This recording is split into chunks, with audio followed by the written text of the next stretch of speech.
Hey, boys and girls, kitties and puppies. Hello there.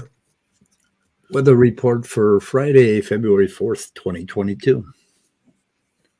And I'm about to put something in my description, which would be a Tom Rabbit? So can we get away with playing this thing? Oh, yeah. Tom doesn't mind. I mean, Jefferson plays every one of them. I mean, those guys have an agreement, but Tom's not going to be, he won't mind at all. I'll put a link in the description. Whoops. What happened? Okay,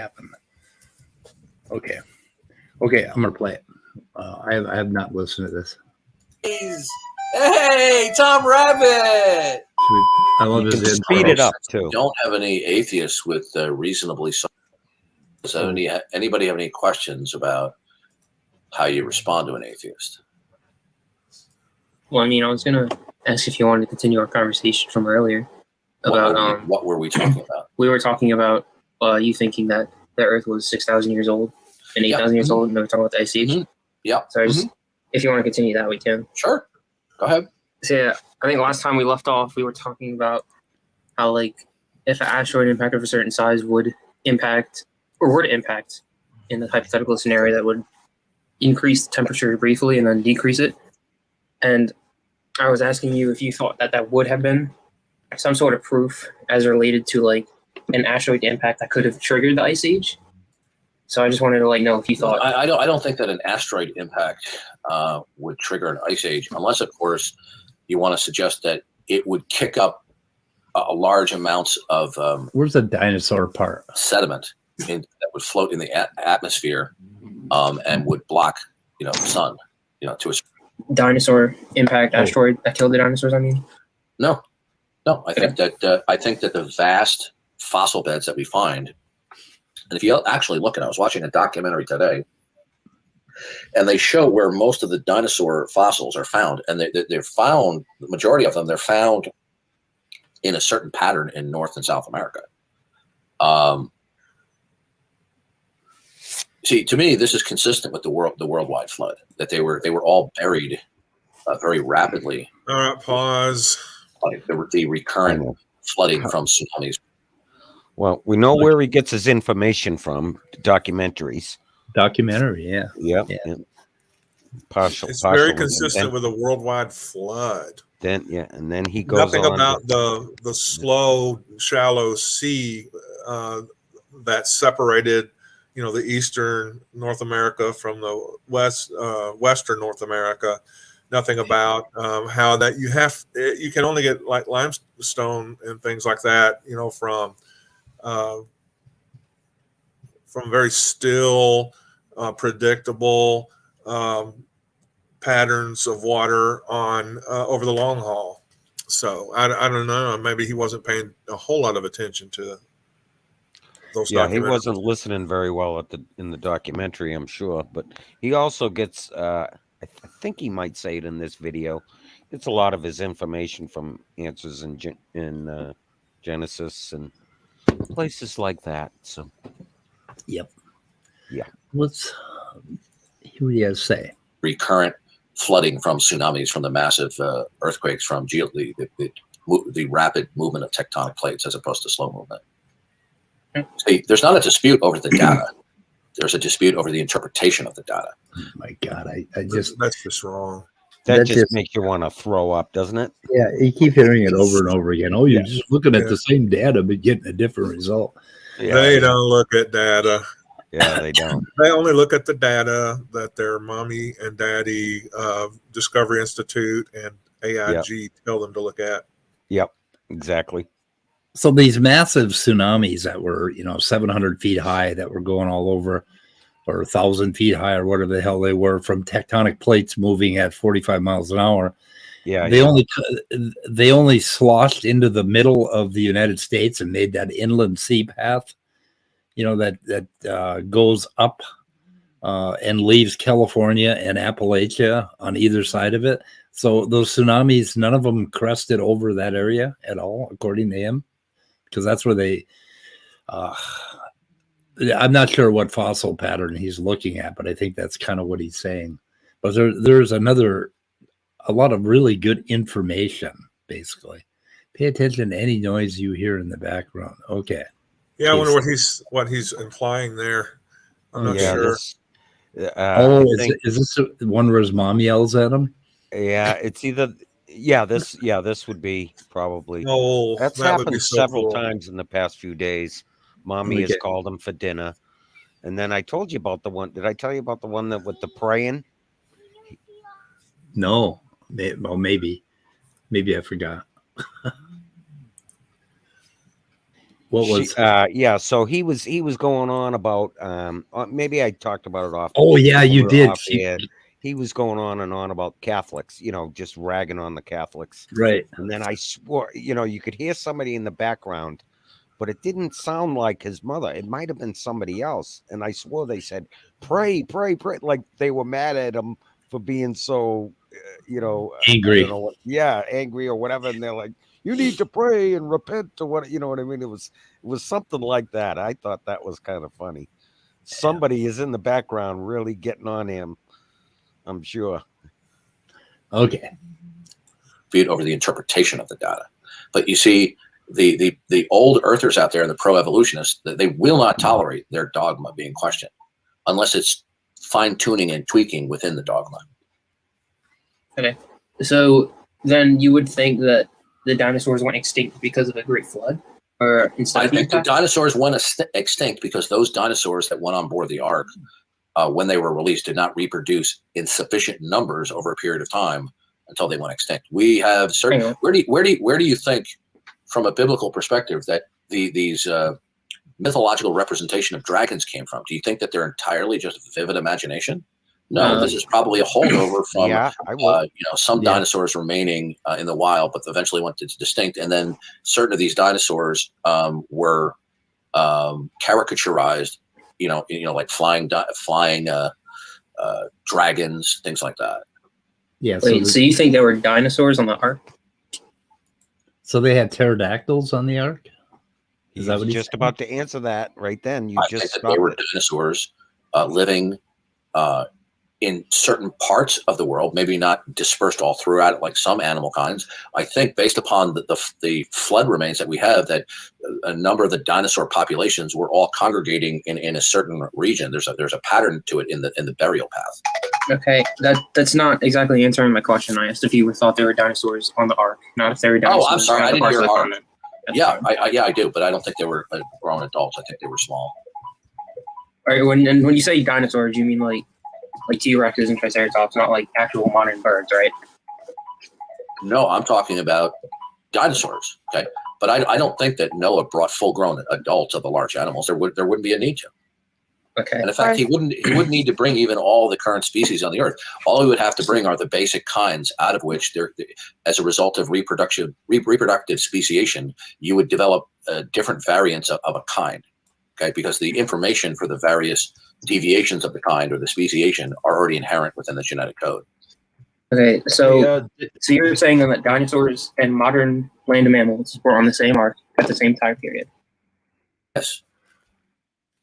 So dinosaurs and mammals were living at the same time? Yes. So there were lions and cheetahs when T-Rexes were roaming the planet? Yes. Yes. How pathetic. You have to understand. Dinosaurs came before mammals.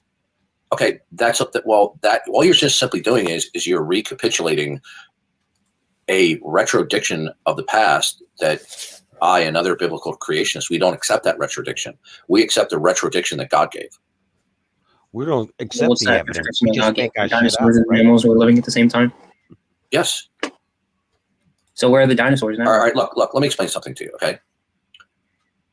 Unless you are motivated to really study evolution, and you're motivated to study very strong criticisms of the entire system, especially by those who are credentialed, who have degrees in that area, in all likelihood, you're not going to be able to differentiate between what are facts and what are interpretations of the facts. Okay? You're going to think that the interpretation of the facts is actual scientific data when you read. Wait a minute. Wait, what did he just say? Unless you study evolution like professionally, you're not in a position to interpret the facts. Is that what he said? You I guess study from evolutionary people as well as study from the quote unquote professionals in creationism. Yeah. Didn't he say earlier about not having enough to reproduce? And then they're saying that just 2 of them can reproduce to make the whole entire species. And If you go on a little, that was going to be a question that I wanted to ask.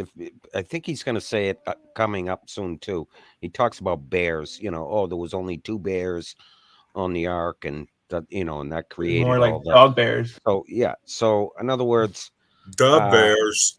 So when was the flood? Okay, how many thousands of years ago was the flood? Is it roughly 2,000 or how many thousands? 4,000. They claim 4,400. Around 4,400. All right. So in other words, so he goes on to talk about kinds and stuff in a minute, I believe.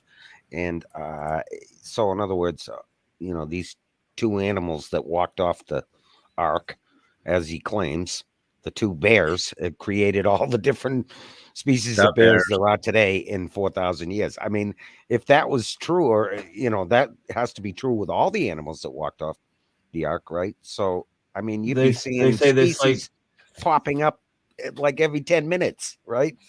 You'd actually be seeing that for that to be actually true, right? I mean, yeah, they have like a common ancestor idea for the ark, though. That's why they have like a line in their genealogy or their phylogeny. Is he claiming that that there are petrified mammals along with all of these dinosaur finds because of the flood? I mean, well, wait a minute. Now, if they just came off the fucking ark, okay, they would have been buried because they would have been alive prior, right? Okay. So wait a minute. Wouldn't the flood would have drowned them?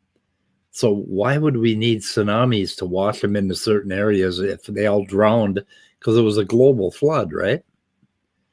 So if they died everywhere across the entire earth, why would you only find dinosaurs in these places where it looks like we have inland seas?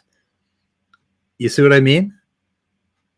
I mean, if it was a global flood, you would find dinosaurs everywhere that dinosaurs lived. You wouldn't find them in these particular areas where he's claiming a tsunami washed through and washed them up. I don't know what the fuck he's saying. And besides, that all happened after, that would have happened after they were dead. Well, I guess maybe the tsunami washed them into like certain spots or something, scrubbed the continent of all the dead bodies and put them all in certain spots. But why don't we find fossilized tigers and lions and bears along with the dinosaurs? We don't. I read an article it was a few months ago, I think, and they were talking about how the tsunami created by the Chicxulub event, is that what it's called? Chicxulub. When it hit the earth, it created such strong tsunamis that it actually, I think, dented the very base part of the continental crust there under Louisiana and places like that. But it hit so hard that it left like these dents in the bedrock. Hadn't heard that one. Here's a map of fossil finds. So I just thought I'd put some actual interesting science out there. And what fossils? What are these? All those dinosaur fossils you're talking about? Yeah. They're all over the place. Yeah, and you find that inland sea you can see in the United States here. Basically that's where the inland sea was. Yep. where we have a lot of them of a certain type. But then you also find them over here and up here and all across Asia. So I don't know what he's saying exactly. And then on the coastal areas in Africa. So Yeah. And they're probably in lots of other places too that we just haven't found them. You know, I mean, I don't know. Yeah. Okay. Let's see what else he I'm says. finding new stuff all the time. Yep. Hi, Jason. Hey, what's up? Scientific data We're when you playing read certain Darth. textbooks or you watch certain documentaries. Okay? Okay. Like, for example, do you know who Neil deGrasse Tyson is? Yes, No. I'm well aware of it. Never heard Okay, of him. Neil deGrasse Tyson says, they ask him, what is one of the most profound things that causes you amazement on a regular basis as an astronomer? And he said, well, he says the answer to that is that we are stardust. Okay? Mm-hmm.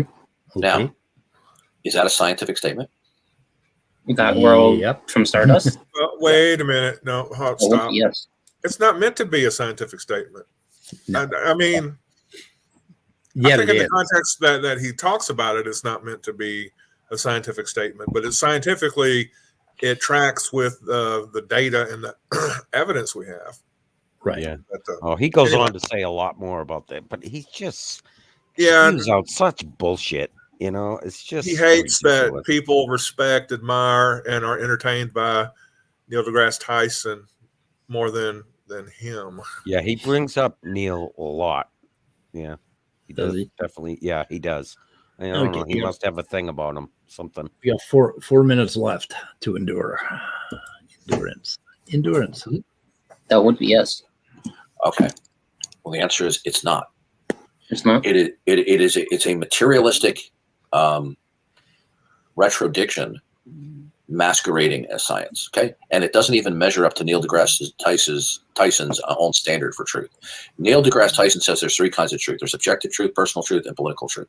Objective truth is discoveries that can be replicated anywhere in the world by different people using the same kind of equipment to come up with the same results. Okay.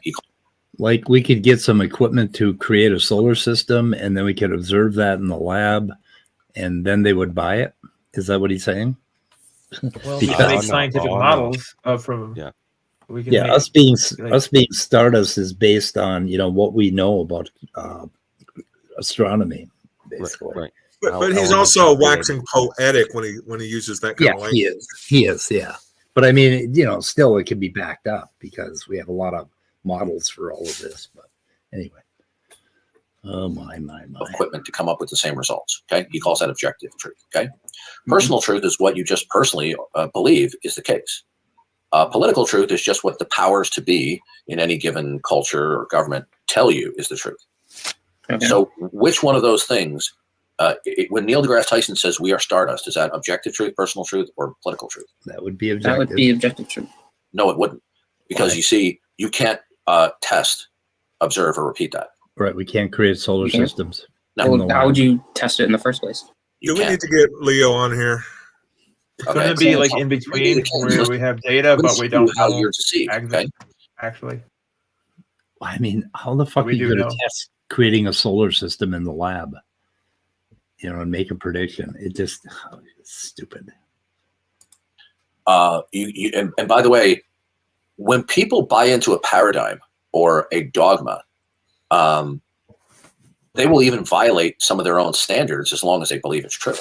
So when Neil deGrasse Tyson says that we are stardust, what he's referring to is the belief that the universe is 13.7 billion years old, that the universe started in an explosion, the Big Bang, from what is putatively a singularity, and that certain stars formed over billions of years, and then some stars will explode, and then they will emit higher elements that previously had formed in the furnaces of stars, and then that would then coalesce into planets, and then when you have planets like the Earth, and then you have biology, that the higher elements end up in our bodies. That's not observable, testable, or repeatable.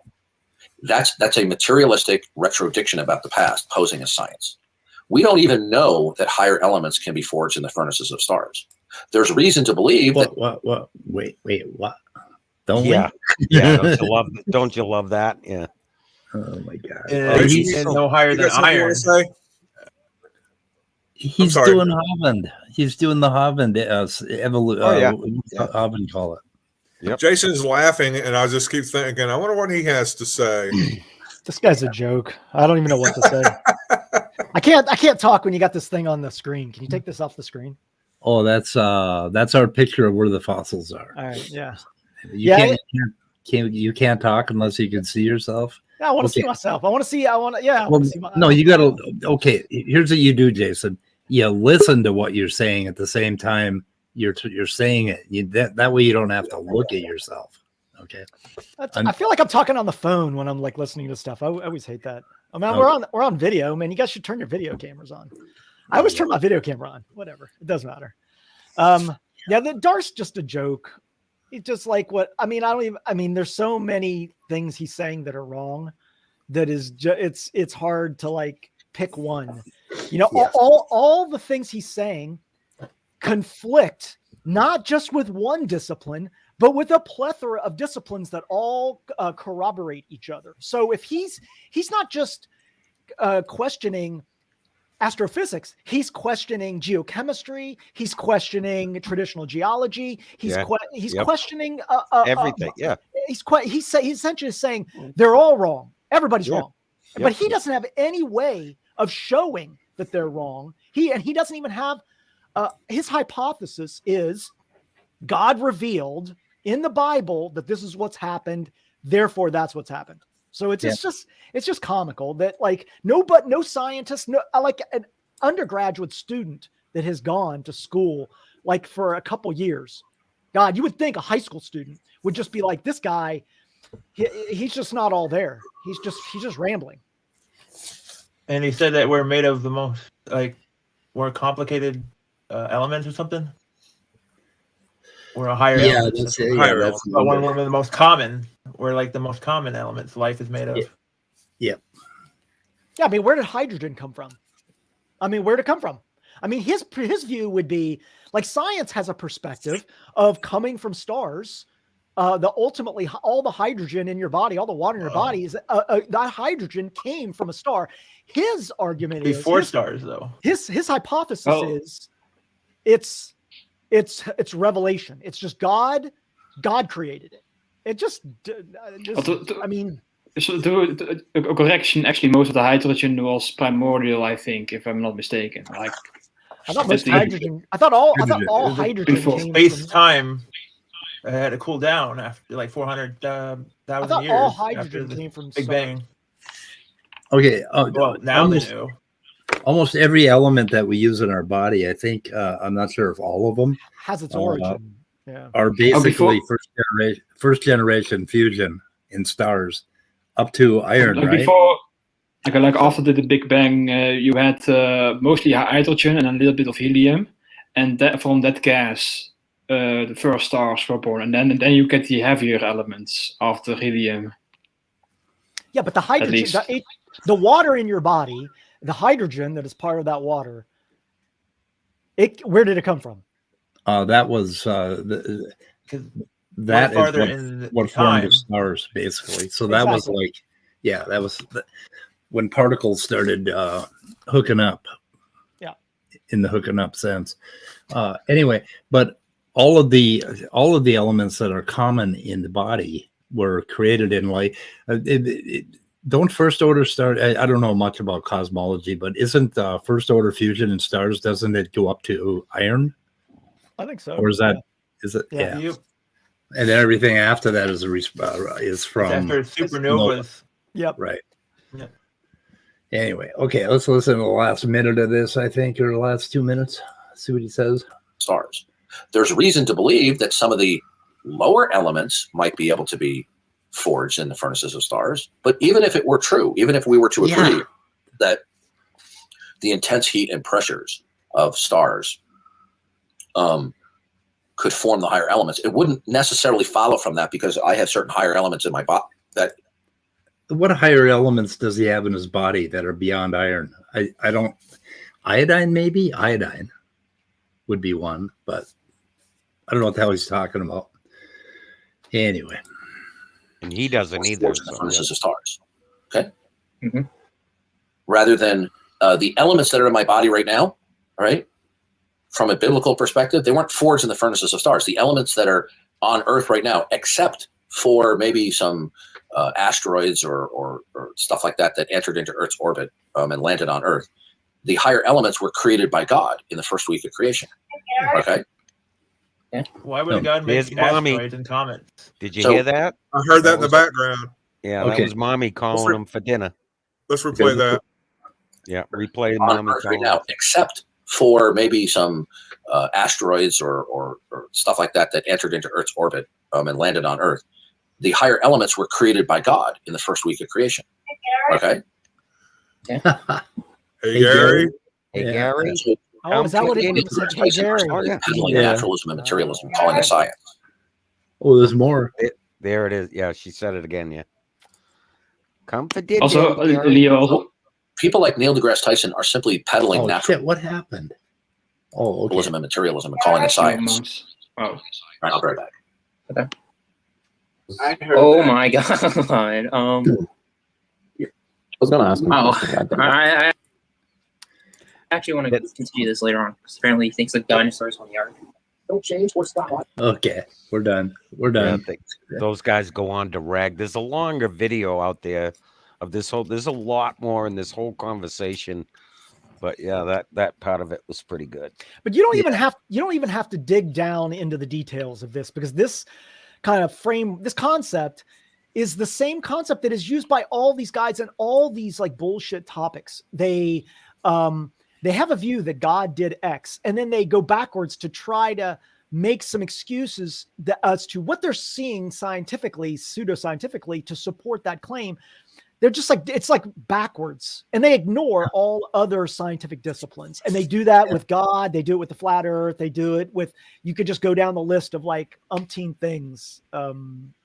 Yeah, they have their conclusion first, and then they go looking for evidence to support the conclusion.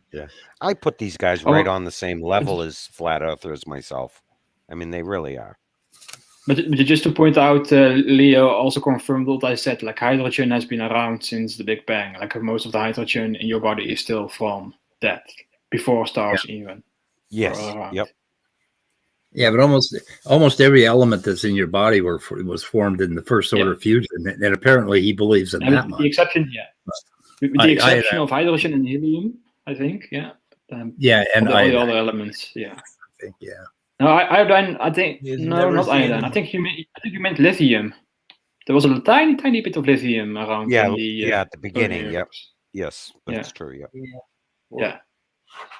Iodine is beyond iron on the periodic table, so Yeah. He's talking about in his body, speed is, and you're talking about what's at the beginning of the universe. Ness. oh, okay, yeah. Well, You guys are Darth talking was about ta- two different things. Yeah. yeah, Darth was talking about what's in your body, so he was. Well, our bodies are also made of hydrogen, mostly in the water. Yeah, and also Oh, what just happened to Jay Patrick?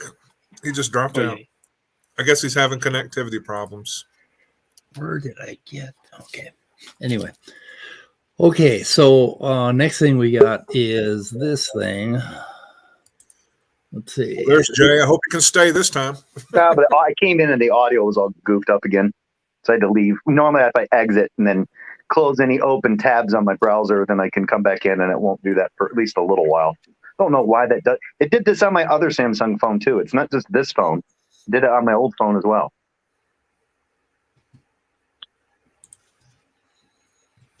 Asking Leo a question. Okay. There's Leo. Leo should join because he knows more about this than. There he is. Speak of the devil. You're muted, Leo. Or you're bring your mic down. Bring your mic down. Yeah, put your mic down. But Leo, so first generation stars, did they create elements up to what?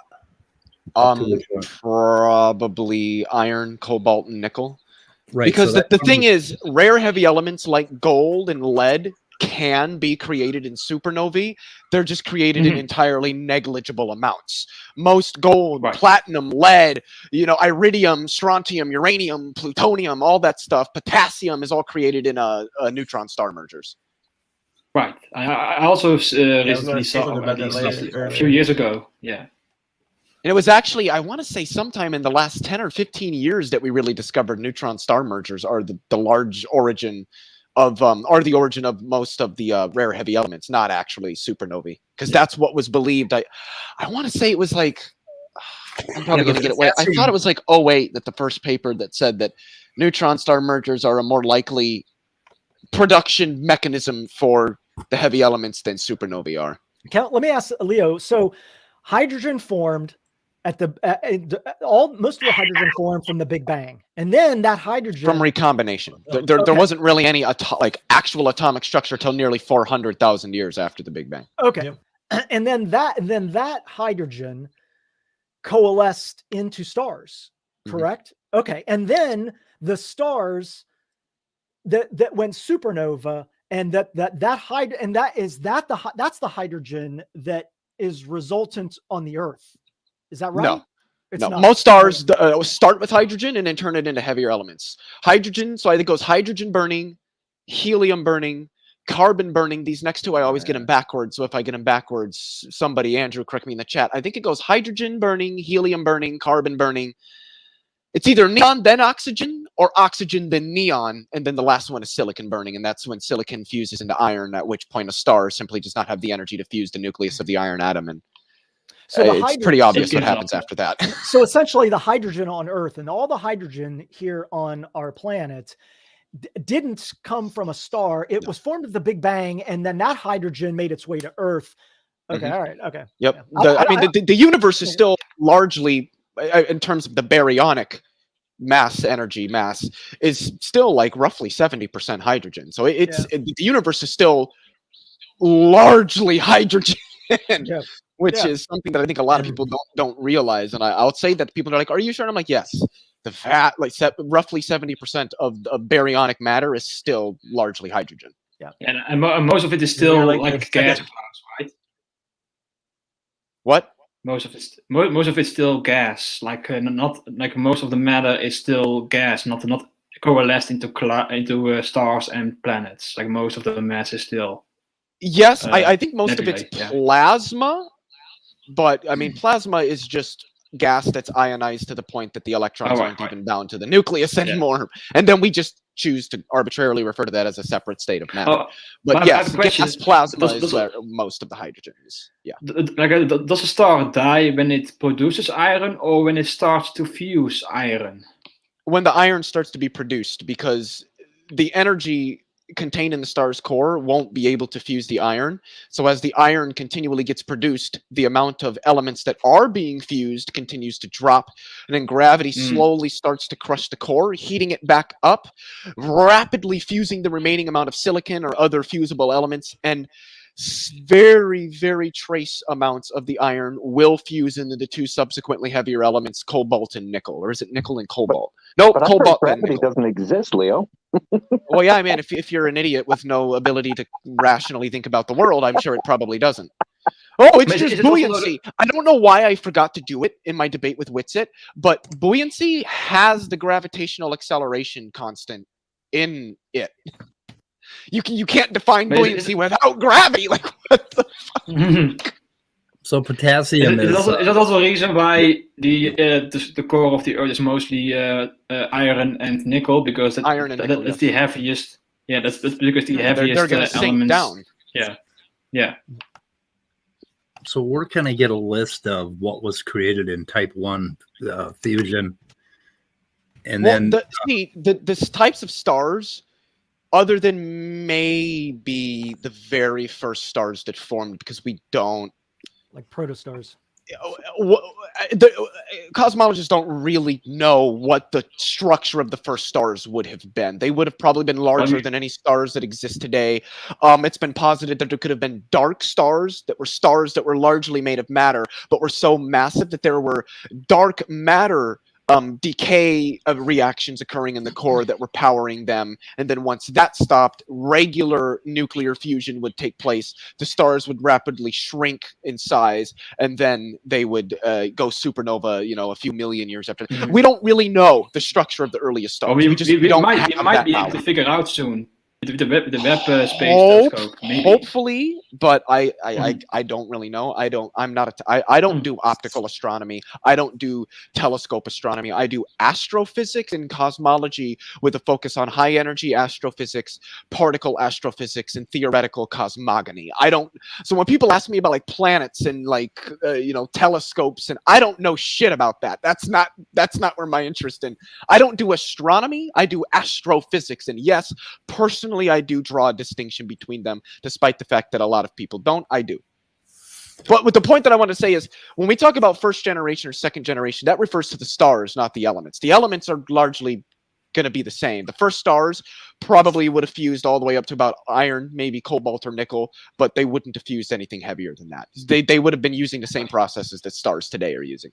Yeah, that's what I was thinking, but potassium is from a type 2 supernova. And I thought that everything lighter than, so some elements lighter than iron were required a supernova, basically. But Darth Darth was saying that heavier elements, heavier than iron. I don't know what he was saying. I'm not sure. He probably doesn't know. Oh. Are we like the second generation of exploded stars? The sun is a third generation star. Yeah, third generation.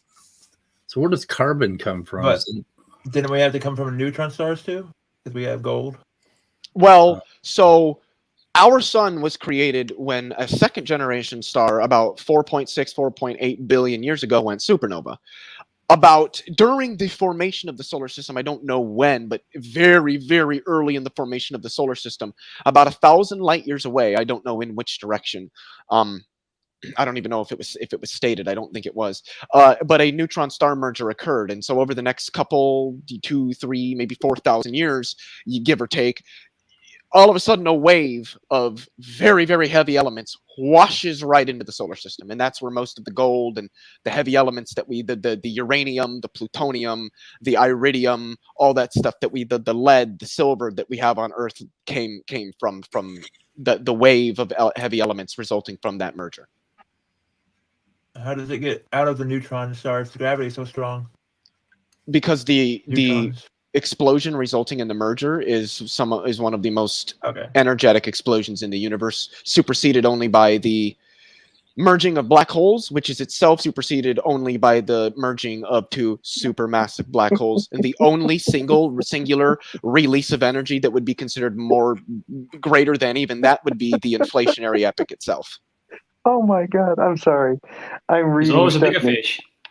You're reading what? I'm reading Stephanie Tretton's freaking posts on here. Leo, inverted stars are black holes. They never end. Only the skin ends. We are the star's skin being scattered. Laugh out loud. Those heavier elements are created at the end of the season of the sun, when they go super move. Time to call home and say goodbye. I think you already said goodbye. I think one of the problems with her is that she has autocorrect on, and it doesn't do a lot of what she's saying justice. That's what I think one of the problems is. It's the end of the season of the sun sounds like the title to a Doors song. That does sound pretty good, though. The season of the sun. I like that phrase. I really do. It's really esoteric, you know? Isn't that a song? That's a song. Season of the Witch. We had joy, we had fun, we had seasons in the sun. Yeah, that's what I was about to sing. Thank you for sparing the world of that. Yeah, no. I'm sorry. I read her comments and I just think, I just need to like beat myself in the head with something large and heavy, and me too. I too can write shit like that. Fuck. Yeah. Don't do drugs, kids. I think drugs might actually help her. Maybe there's a language barrier. Maybe that's the issue. Maybe English isn't her first language. Maybe that's the issue. I think it's poetry. However, she does. I don't know. She's from. She always said that she doesn't read books. Yeah. Yeah. She doesn't read books. She's from the London area, I believe. So I don't know about that. Yeah. Oh. I think part of it. She did say in the side chat that she's dyslexic. So if she's spotting dyslexia plus autocorrect, that might be tough. There are books on tape. There are audibles. I can't do Audible if I don't have like a. It's also why I hate reading things online. Like if it's like a book, like if it's like a Stanford Encyclopedia of Philosophy entry or like a technical paper, doesn't really bother me much. But if I'm like trying to read a book, I fucking hate not having the physical book in my hand. I don't retain as much. I got to reread way more often. I just don't like it. I fucking hate it. Yeah, what I agree with you there. I like having the book. Like, a compromise is using a Kindle, an actual Kindle like Paperwhite or something like that, something that makes the screen look more like an actual page of a book. Yeah, and then I do like to do what they call immersive reading, where I don't like listening to audibles on my own or on their own. I will read along with the Audible plan. Oh yeah. If a tree wasn't sacrificed, Leo isn't happy. But it's weird. In the last year, I've switched over from preferring to read books to preferring to read online, and I don't know what happened to my brain. It hurts. It hurts my eyes. Somehow I switched over, and I think the reason I switched over is because newer editions are available online. For one thing, another thing is you can highlight easier. Yeah, you can. Notes and shit like that. What do you mean highlight easier? I can just buy a highlighter, open up the book, and start highlighting stuff. I can also get the sticky notes that you can tab stuff. Like, but then you undo. Can you undo your highlights? Can you? Yeah, but you can forget about it. Yeah, why would I care? Why would I highlight something in an actual book if I wanted to undo it? That's. Yeah, well, I mean that's the point of highlighting it, is that I'm always going to want to be able to go back and look at that. And then when you go to sell it and everybody looks at all the yellow. Why would I sell that book though? See, that's the thing. I'm not the kind of person that sells books. I buy a book, I use that book, I highlight in it, I tab it so that I can go back. I can be like, okay, if I'm in a discussion and I can go to the tab, read the highlight, and Dang. Sell books. What heresy is this? Yeah, I'd sell my children before I sold a fucking book. Oh, we have a question for Leo in the chat. Anyway, if nobody got rid of books, we wouldn't have fucking libraries. I'm just kidding. We could still have libraries without people donating books. The city could get together. I would rather donate a book than sell it. Yeah, I agree. Yeah, I would do that. 100%. 8 days out of the week. But if you have what if you're reading publications? I mean, I use like a citation manager, like Mendeley. I use Mendeley. And the thing that's irritating is I'm kind of the same way. Like, I want to print a fucking article out and read it. I want it in my hands. Right. I want to highlight it. I want to read it. But it's lay in a bathtub. It's inconvenient, you know? I mean, with technical papers, yeah, I prefer to read them online. I really do. But with books, whether it's a novel or like an educational book, reading them online, it can be done. I just don't like it. I got to work harder at it, and I don't like that. Yeah. So, should we go Maddox or should we go Nova? I think we should go Maddox. There's a question for Leo in the live chat. So, from Andrew. Who asked it? Jerry Penna also really wants to listen to the Sal and Drew, Sal and let's do Sal. Rob thing. Sal and Rob. Yeah. Okay. Well, Rob, is that the Sentinel apologetics guy? Yes, I actually like him a lot. Yeah, I've talked to him just a little bit on I do too. Nathan's channel. Yeah. Only a little bit though. And it wasn't just this. Because I was watching the stream, I came in like maybe 10 minutes before the whole Rob Sal thing, maybe 15 minutes before that happened. And in the side chat, CJ Cox, the Synagogue, and Smokey Saint were going at it. He was going after SFT, who was in the call. Dude, that whole fucking stream, at least what I saw, was just everybody's going at it. I'm just like, oh, fuck. I'm just sitting there getting stoned watching it like, this is fucking glorious. Leo, that's what happens. That's what happens when Gurr takes a long hiatus. John, somebody's got to pick it up. Yeah, that shit can't exist. That shit abhors a vacuum. It's got to go somewhere.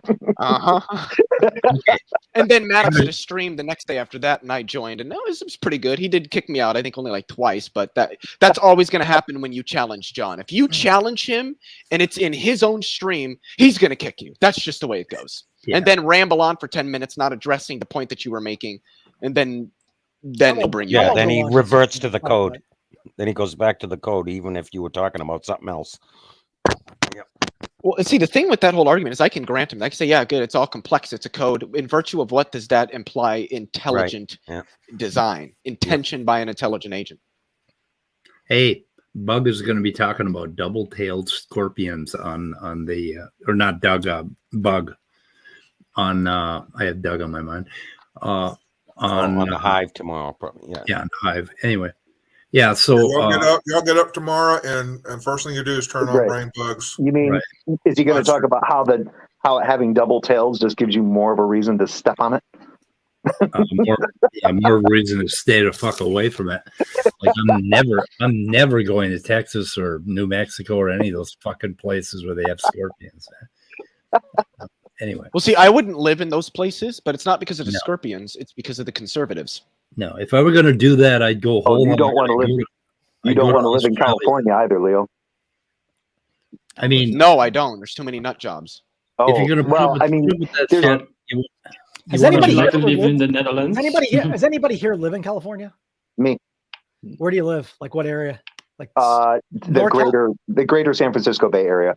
Oh, okay. I lived in San Francisco. I love San Francisco. I'm not a city person. I'm not a people person. I want a house that is far away from other people, that if you come on, I can shoot you and like nobody will ever know. Not that I would do that, but I don't like being around people and nasty ass, smelly ass, stinky, fucking disgusting, dirty, abhorrent cities where everybody's hopped up on fucking meth and stabbing and shooting everybody. Fuck that shit. I'm not living in a city because if it's that, then it's the suburbs where you have all the white racist Karens living, and I don't want to live with them either. Put me where I don't have to deal with shitty fucking human beings in their smelly ass cities. That's not the West Coast. Yeah, you don't want to live in California because if you have a home that's out in the middle of nowhere, there's a really good chance that during the summertime it'll probably get burned down. No, Leo I wouldn't live in the United States if I had a choice. I would move to Ireland. Everybody, Netherlands. Come to my country. I'm not going to move to a country that doesn't speak English because I don't have a desire to learn another language. We speak English. I'm not moving to a country whose native language isn't English. Canada, the United States, the United Kingdom, Ireland, and Australia are like the only 5 countries, maybe New Zealand, where the native language is English. Play the video. The video. Listen. Okay, so this confirms what I always knew about Pine Creek Doug. I got a little treat, and you want to do that? Yeah. Nobody's going to say shitty things about Rebekah, but we will attack her ideas in this little clip that I'm going to play. But anyway, I thought you were playing the Sal one. I am right after this. Right after this. Okay. This is really short. It's only 30 seconds. I gotta wrangle you, motherfuckers. God damn it. Okay. And by the way, yes, English is the native language of every country I just listed. That's why when you go there, the overwhelming majority of people, are we really going to say that the native language of England isn't fucking English? Really? That's where we're at right now? Wait a minute. Canada? No, it's British. Of Canada is French, isn't it? No. There are more people that speak English than French in Canada. Yes, you're just encouraging them. Really? Okay. I don't know. I thought that the official. Well, there's a difference between native language and official language. I don't think Canada has an official language. I think you're the right, United States doesn't. Yeah, I think you're right. We can ask Randolph. Oh shit! Jason's right. No, I think you are. I don't give a fuck. Whatever. Well, who gives a shit? If they can speak English, fine. Go there. No doubt. I'm with you. Play the video. Quick. You sure? Roll that beautiful bean footage. You hard questions, in expecting a quick reply, and if they have the intention of trying to destroy your faith, which is exactly what he is trying to do, then it's a different situation. It's a situation you have to be a little bit careful with, right? We're talking about Pine Creek here. She called him the devil. And his face. From your perspective, because you literally believe that there's some demonic, immaterial, supernatural force that's trying to trick us, right? Yes. And you believe in sincerity that Doug is somehow an embodiment of that figure, correct? What the fuck is she talking I to? think he's working for him. Yeah, I do. Okay, so Yeah. you really truly believe that Doug works directly Yes. for the devil? Oh, What- Jesus. What does the devil pay? Who is Doug? Who is Pine Rebekah Creek. talking to? Seawolf. Seawolf. Seawolf. Seawolf. Who is Seawolf? Okay, but what do you get paid when you're working for the devil? I mean, what is it like minimum wage, or is it like salary, or I heard he plays only on commission. It's an internship. You don't get paid. That's a good one. Yeah, yeah. The devil doesn't pay you. You I work think the for devil's free. a good argument against the existence of God. Yeah. Yep. Because if the existence of literally everything consists in God, then that means God willingly sustains the existence of the devil. Yeah. Why? Yeah. Yeah. Because I've heard people make that argument. Yeah. But the devil's a needed commodity in the world. God created the devil for a reason. Oh no, he's like a Megamind. Like after he defeated Metro Man, he needed an adversary for some reason. I mean, you could make the argument that this is all wrapped up in free will. That like God wants you to make a choice. He's giving you this option, and that there's this process of like coming to God. And if you don't, then you're going to get fried. But he's doing this to somehow. By the way, I don't bring want you to him. Yeah. I don't want to ahead. derail the discussion too much. Just a quick question for you guys. How many of you guys watch Nathan's channel, Digital Gnosis? I do. I do all the time. Did you guys see the video that he did, the edited one, with going over Cameron's talking about how the problem of evil isn't really a problem for Christianity? Oh no, I haven't. Yeah, I haven't gotten to that one yet. It's pretty fucking good. Well, wasn't that part of Cameron Bartuzzi's like? Wasn't he having a back and forth about the problem of evil with rationality rules? No, that was the Kalam. Oh, that's right. It was Kalam. Yep. Thanks. We got about a minute left of this. I just want to see where Seawolf goes with this. Keep going. Okay. Doug works directly Yes. for the devil. Yes. Okay, well, see, there you go. So, I mean, that's fine. That's why you would probably be a little bit wary of sharing things with Doug. Then, see what I mean? And So, I mean, I that's the don't whole hold thing. it I mean, against him. I understand. Like I've heard his story. I understand where he's coming from. And so, like I said, this has nothing to do with me not liking Doug, but it is. So you could like it. You could like someone who works for the devil. Yeah. Yeah, I know. What the fuck? all the Yeah. devil. Who is Doug? Something about Pine Creek. Pine Creek Doug. Yeah. I don't know. He frequents Nathan's channels. He's been on Myth Vision podcast. He's been on a lot of these channels. He's an atheist, at least I He has a pretty think he popular is. channel. He does street epistemology, which I don't know why they call it that. All they're doing is a Socratic method. Like, why are you giving it a fancy name? I don't. Yeah, I don't get it. But Yeah, anyway, he kind yeah, of applies. Yeah, he applies that to his show. It's branding. It's branding. that's what it is. It's How can some you sort of branding. possibly I don't- believe that somebody's working for the devil and not hold that against them? How do those two things go? Well, it sounds like she is holding that against him. Yeah, that's That's the my whole point point. of the whole thing that Right. she's saying is he's doing this to me because he's serving the devil and he's trying to destroy not just my faith but the faith of other people that come on his Yes. show. Yes, exactly. Yeah, that's what It's she's an saying. accusation. She does hold that against him. I If you're know, accusing that's- someone, you're holding Yes. it against someone. it's Exactly. like saying, I don't hold it against Jay, but he's a punk ass motherfucker. You Yeah. too, Scott. Fuck you very much. Well, I do think that there are things that you can, some certain negative attributes you can think apply to somebody, but you don't necessarily hold that against them. Like, for Yeah, but instance, that- I think but that the way- LPP is a little bit dishonest when he gets into discussions, but I'd still be willing to have a discussion with him. I'm not going to Yeah, sit but- there and hold that All right. against him. Speed Yeah, but wants to that's finish you this being- video, so But that's you being charitable to that extent. The Of way course, she- we should the way always be she was- charitable. Yeah, but the way she was communicating it, she was accusing Pine Creek of destroying people's faiths legitimately as a servant of Satan, but now saying, Yeah. "Oh, I'm not holding that against him." yeah. You are charging him with something. Oh, okay. I get. Yeah, that Yeah. that makes more sense. It's the context in which she is saying it. She's Yeah. implying an accusation. I don't like Pine Creek doing this. Okay. Why? Because he is being a bad person by trying to destroy their faith, and now these people will lose their faith in Jesus Christ. Okay, is that a bad thing? Do you not like him for that? No, it's not that I don't like him for that. What? That's weird. Yeah. It's more that what she's saying seems to be contradictory. Yeah. Who's blessed be he, and what's he been doing? What's blessed? I don't know. I be think he? he's just been kind of like. I think that's Richard. Hey, Randall. Hello, Madison's. Randolph. He's just Blessed been like be he he. showed you the That's way. Stay on the that's path. Madsen's sister. Yeah, yeah. Blessed be That's he all. is Richard Madsen's sister, Yes. Oh. exactly. if I remember That's correctly. all. I mean, they've kind of been like just. Yeah, that's correct. I don't think they've been saying or doing anything that's worthy of being timed out or hidden. Okay, Mom. Unless you consider what they're doing proselytizing, and you think proselytizing is a timeout, an offense that somebody you can time somebody out for. No, it's not a timeout offense. That's actually something I kind of enjoy on the streams because then I can record it. But anyway, okay. So listening to a video with Leo not having taken his Valium today is probably going to be very. I don't take Valium. You should. I will not.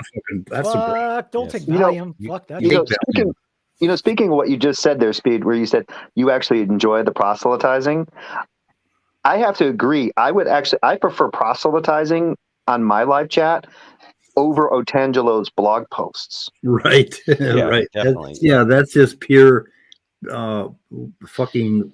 Yeah, I'll listening deal. to I'll right? deal with the weird kind of. I'm trying to pull as much science to appeal to the atheist because atheists always appeal to science. So I'm going to use as much scientific jargon to get you to fucking at least believe in any kind of God. Yeah, that's fucking irritating. They always assume we're appealing to science all the time, but not necessarily. There's all kinds of different things. I'll appeal to my genitals before I appeal to science. You can go fuck yourself. Speed, Just kidding. Speed, please play the Cell movie. Wouldn't it or the be Cell better to clip. appeal to someone you love?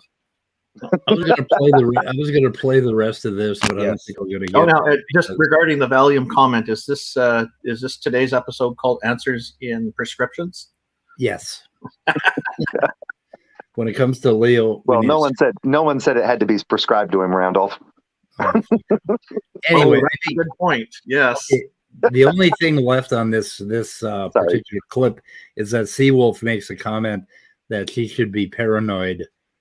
I mean, if you believe that the devil is like trying to get people to do things for him, then you should be like really watching your back, right? Yeah, you should. Yeah. Yeah. Okay. So where are we at here? Okay. Now this one might be kind of long, and this is going to be a real bitch to get to the part where Cell really starts to lose it. So this wasn't it around 436? 426. I really want to hear this. You know what's interesting, Speed, is that reminds me of like when Praise used to talk about how atheists, it was like he was trying to make this argument that it just logically entails that atheists think that life is worthless and that they are nihilists and nothing is worth living for, blah blah blah. And all I would ever tell him, and I don't think he ever listened to it, is like, I think you need to be very careful of atheists now.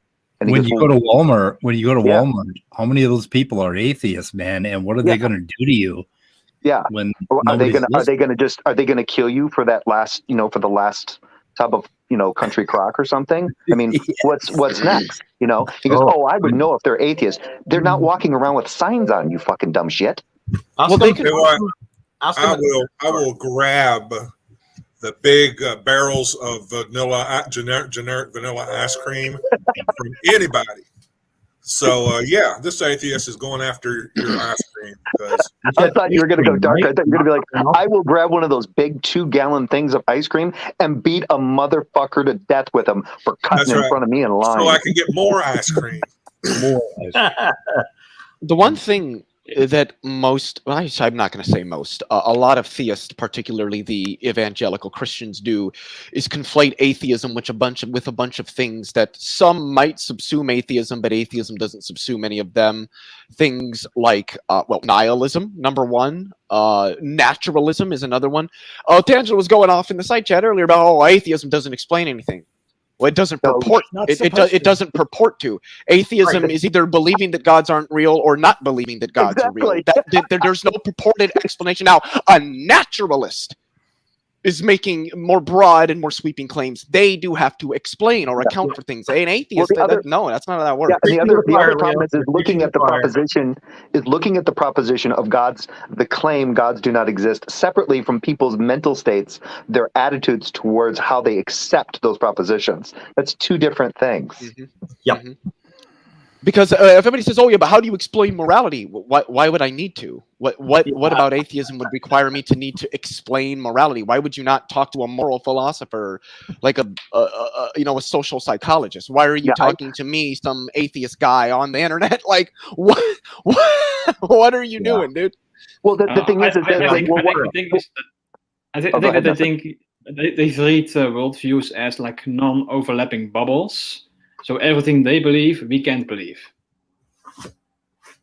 Well, kind of like a Venn diagram kind of thing. Yeah. What was I was going to tack onto something that. Oh, I lost it. I was going to tack onto something that Leo said, but never mind. It's not important. So when they talk about us being nihilists or bad or evil or immoral or stuff, that's all just vilification, and that needs to be immediately dismissed and corrected. Just the way Leo did it was perfect. Yeah. Yep. I agree. Okay.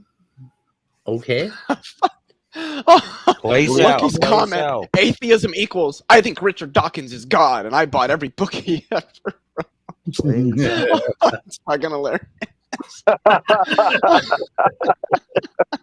Hey, don't forget Anthony Flew, Lucky. And Christopher Hitchens. The only book by Richard Dawkins I ever bought was The Greatest Show on Earth, I think is what he called it, and it was about evolution. I've never bought any of them. For a gift. No, I haven't either. Very good book too. I read, if I remember correctly, like 40 or 50 pages, something like that, of the God Delusion, and put it down because it was just pretty much Dawkins whining about theists and theism the entire time. He has a good section on the eye, though, the evolution of the eye in there. Has anybody here ever read the Hitchens one? God is not great. No. Religion poisons everything. If you guys want a copy of it, let me know. Hit me up when we go off here. I got to be honest, I really don't. If you're interested in it at all, if you're not, don't worry about it. I own the book actually, and I have the YouTube downloads of it where Christopher Hitchens reads the whole book himself. I think that two of the best books for atheists to read would be Logic and Theism by J.L. Mackie and Atheism and Philosophy by Graham Oppie. Those are if I had to pick two books to recommend to an atheist, those would be the books. I've been wanting to get that one from Graham Oppie. What's the other one that Graham Oppie wrote? I don't about agree what with Graham Oppie on certain things, but most of what he has to say is right on. Which other book, Speed? About what is it about? I thought there was another one with a different title about atheism. Graham Oppie. I think he's got a couple. I think he's got 3 or 4. Probably a couple out there. I can find them. Hold on. Yeah, why am I typing Google into Google? That's weird. To test Google. Oh man, I've never tried that. What happens if you Google? It brings up Yahoo, I'm sure. Oh, so there's Graham Oppie, Atheism, the Basics.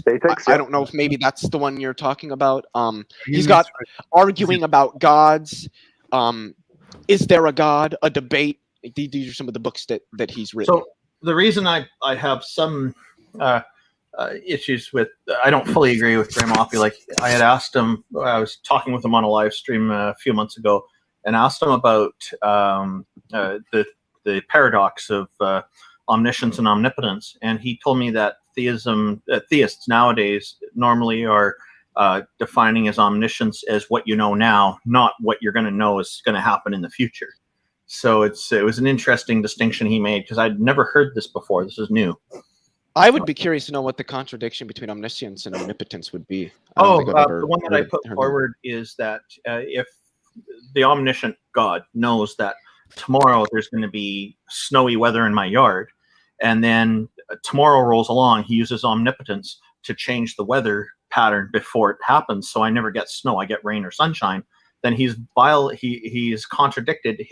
invalidated his omniscience from the day before by doing that. Well, I think most theists would just say that he didn't know that it was going to snow if in the future he doesn't make it snow. He would have known that he's not going to allow it to snow. Yeah, they get really complicated in that point, and it's bizarre. So, but he's saying that theists are nowadays counting omniscience as not being omniscience anymore because it doesn't include knowledge of what's going to happen in the future. That's in classical theism. Well, I think isn't that open theism? The idea that God doesn't. The idea that God does not have knowledge of the future. And then I think Molinism is the idea that God has knowledge of anything that could happen in the future. And so everything that does happen ultimately Jay just never mind. But if he knows, like if he doesn't know what's going to happen in the future, then that means he's not omnichronological, not fully omnichronological then. I think it would depend on how you defined omniscience. There's some that make distinctions between procedural knowledge and experiential knowledge how versus knowledge that. It gets, and for me, that's why I don't even try to bring those arguments with theists, because it just gets into extraordinarily complicated discussions. I would rather just present the divine hiddenness argument, the argument from failure, the meager moral fruits argument, something like that really does a lot to undermine the fundamental strictures and principles that generally classical theism is based on. Well, the argument from evil sometimes I might use, but that's also one where it can just get to the point where you're not even having a discussion about it anymore. Yeah. Is that related to the failure argument? It can be. I don't think it has to be, though. But I don't think we even need to go that far, because I think the Iron Chariots are already enough to show he's not. Yeah. I guess I didn't. There was a joke there that I didn't get. Oh well, if you read the Bible, there's the passage where they couldn't fight on the plains because the Philistines or Canaanites had chariots of iron. It's from a Bible passage. Yeah. Yeah, and so God couldn't defeat whoever that was because of their chariots of iron. Well, yeah, I think most theists would probably just say that that's allegorical. Like most theists, Christian theists, aren't literalists. So when people point to literal things in the Bible and say, your God isn't real, they're just going to say, I don't interpret it in a literal sense. So no, that's not an argument. It's still funny, though. It's still funny. I think what the inconsistencies and incongruencies in the Bible show is that it was a book obviously written by man, and that therefore at least most of the concepts and everything in it are going to be man-invented, concepts like God. Written by men who were probably very sexist and may have been taking mushrooms. Maybe. I actually don't know the prominence of Speed, take control back. Enough of this whining. Take control, Speed. Hey everybody, it's me. Yeah, I think we should get to Sal Rob, because I'm telling you what, guys, this shit's fucking hilarious. Let's play some Rob. Rob and Sal. Hey, it's me, Grr. Grr. Hey, everybody shut the fuck up. No. There you go, Speed. Speed wants to show midday. Okay, I'm gonna start putting people in the back room if you make this video impossible. Okay. Okay, I promise. By the way, Sal, just so you know, in light of what Kenny's just saying, I hope I didn't come across as rude to you personally. I did. appreciate the question. Not in this discussion, but when we met on S.J. Thomason's channel, you called me dishonest to my face. I've never forgotten it. I didn't call you out on it because S.J. is your friend. All right, brothers, let's reconcile this. Let's get this out and let's be brothers. I was about to say I repent and I apologize right now over that, and I should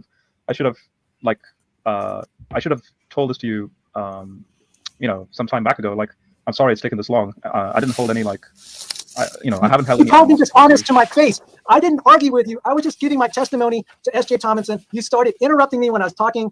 You're trying to ask me to explain things, and you accused me of being dishonest. I didn't have any hostility toward you. I did nothing to provoke you calling me dishonest, and you did in front of everyone. You did. That's not cool, dude. Australia's don't interrupt. Shut up, jargon. Shut up, jargon. Let them talk. Okay, and I that is not cool, dude. All right, can you pause it just really quickly? I don't go up to people and call them dishonest to their face the first time I meet them. You have no manners, bud. There's a real sense to it, Rob. Address this for the sake of the body, if you would. And okay, now this happened at the same time that somebody else came at him about the books, right? About the identity matrix and not having a degree in math. When Nathan did that? Nathan did it. Okay. So it was the same conversation, but somehow Sal got really pissed off at Rob too, and I don't really understand. Apparently the anger transferred. What was he saying about Meatloaf in that rant? What? I thought I heard him say something about Meatloaf. Really? Yeah. I did want to say early before Rob and Sal got into it here, Kenny and Jungle Jargon had a back and forth. I mean, dude, it was going on. That was good stream. too. It was Right. going on a side chat. This whole fucking thing was just gloriously beautiful. I just need to find out from Randolph. Randolph, how hungry are you right now? Just finished eating. Oh, That's meatloaf? why I was away for a while. Okay, that would have raised my opinion of Sal a little bit if he had called out Meatloaf, but I thought I heard the word meatloaf mentioned in his ranting there just a moment ago. Do you think that's it? Do you think he's like grieving over Meatloaf's death? And yeah, I think that's it. Yeah, because nobody he's else just- heard Meatloaf, Randolph. yeah, he's in a hurt place. We have somebody needs to make a meme about Sal throwing books for anything but not for that, and have some meatloaf on it. Oh, okay. For the sake of the body, if you would, and Oh, definitely. I'm apologizing right now, and please, please believe that I'm taking it quite seriously in my apology to Oh, you. it takes a dark turn here. I appreciate that.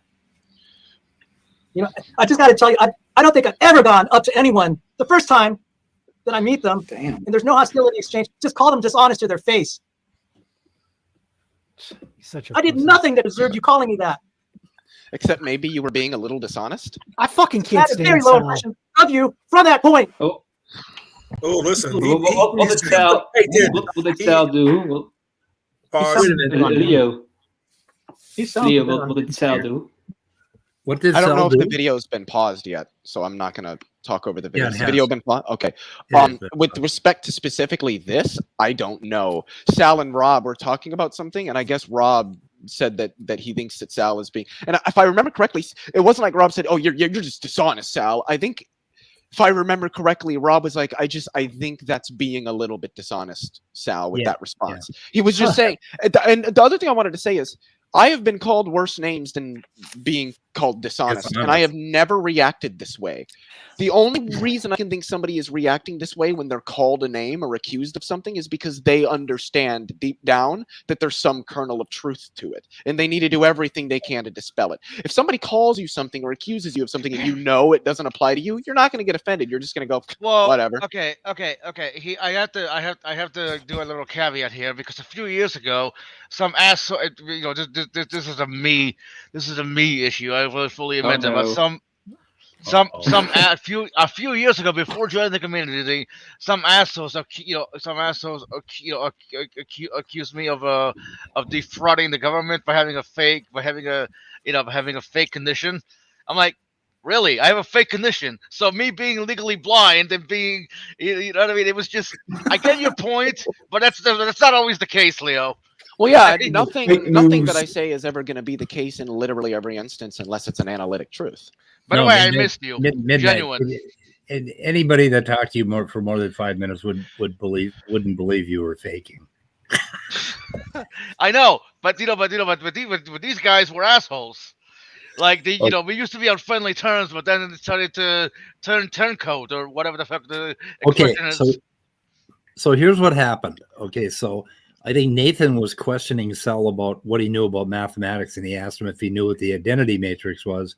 And that is something that Rob pointed out. If you know what 2 + 2 is, you should, and you claim to have taken a linear algebra course, you probably should know what the identity matrix is. You don't even need linear algebra for that. I learned about the identity matrix when I studied matrices in 7th grade. All the identity matrix is to matrices what 1 is to other numbers. You multiply any number by 1, it returns that number. 7 times 1 is 7. Well, and so also, since 7 and 7 are identical, to multiply it by 1 is an identity is an identity operation.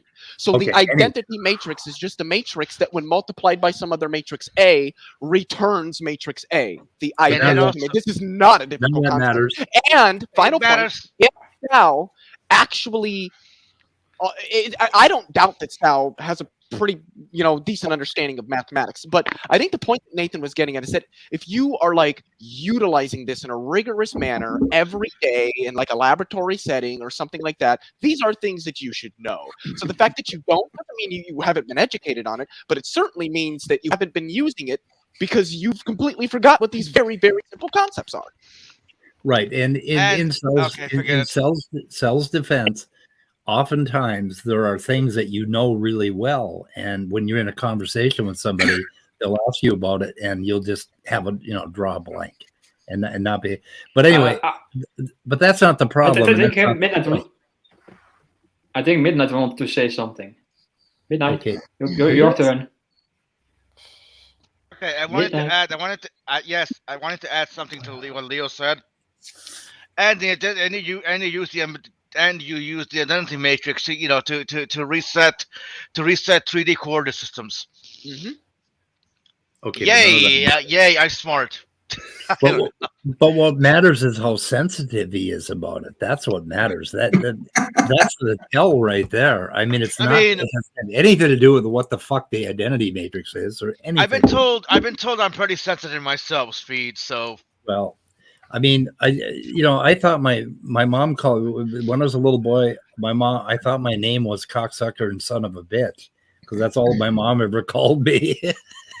And it was like, the difference between you and Sparkle is that you can dish it out back to the person when they're nasty to you. Cell seems to get really unhinged. And that's what tells me that he is definitely taking legitimate offense to things that are being said, and.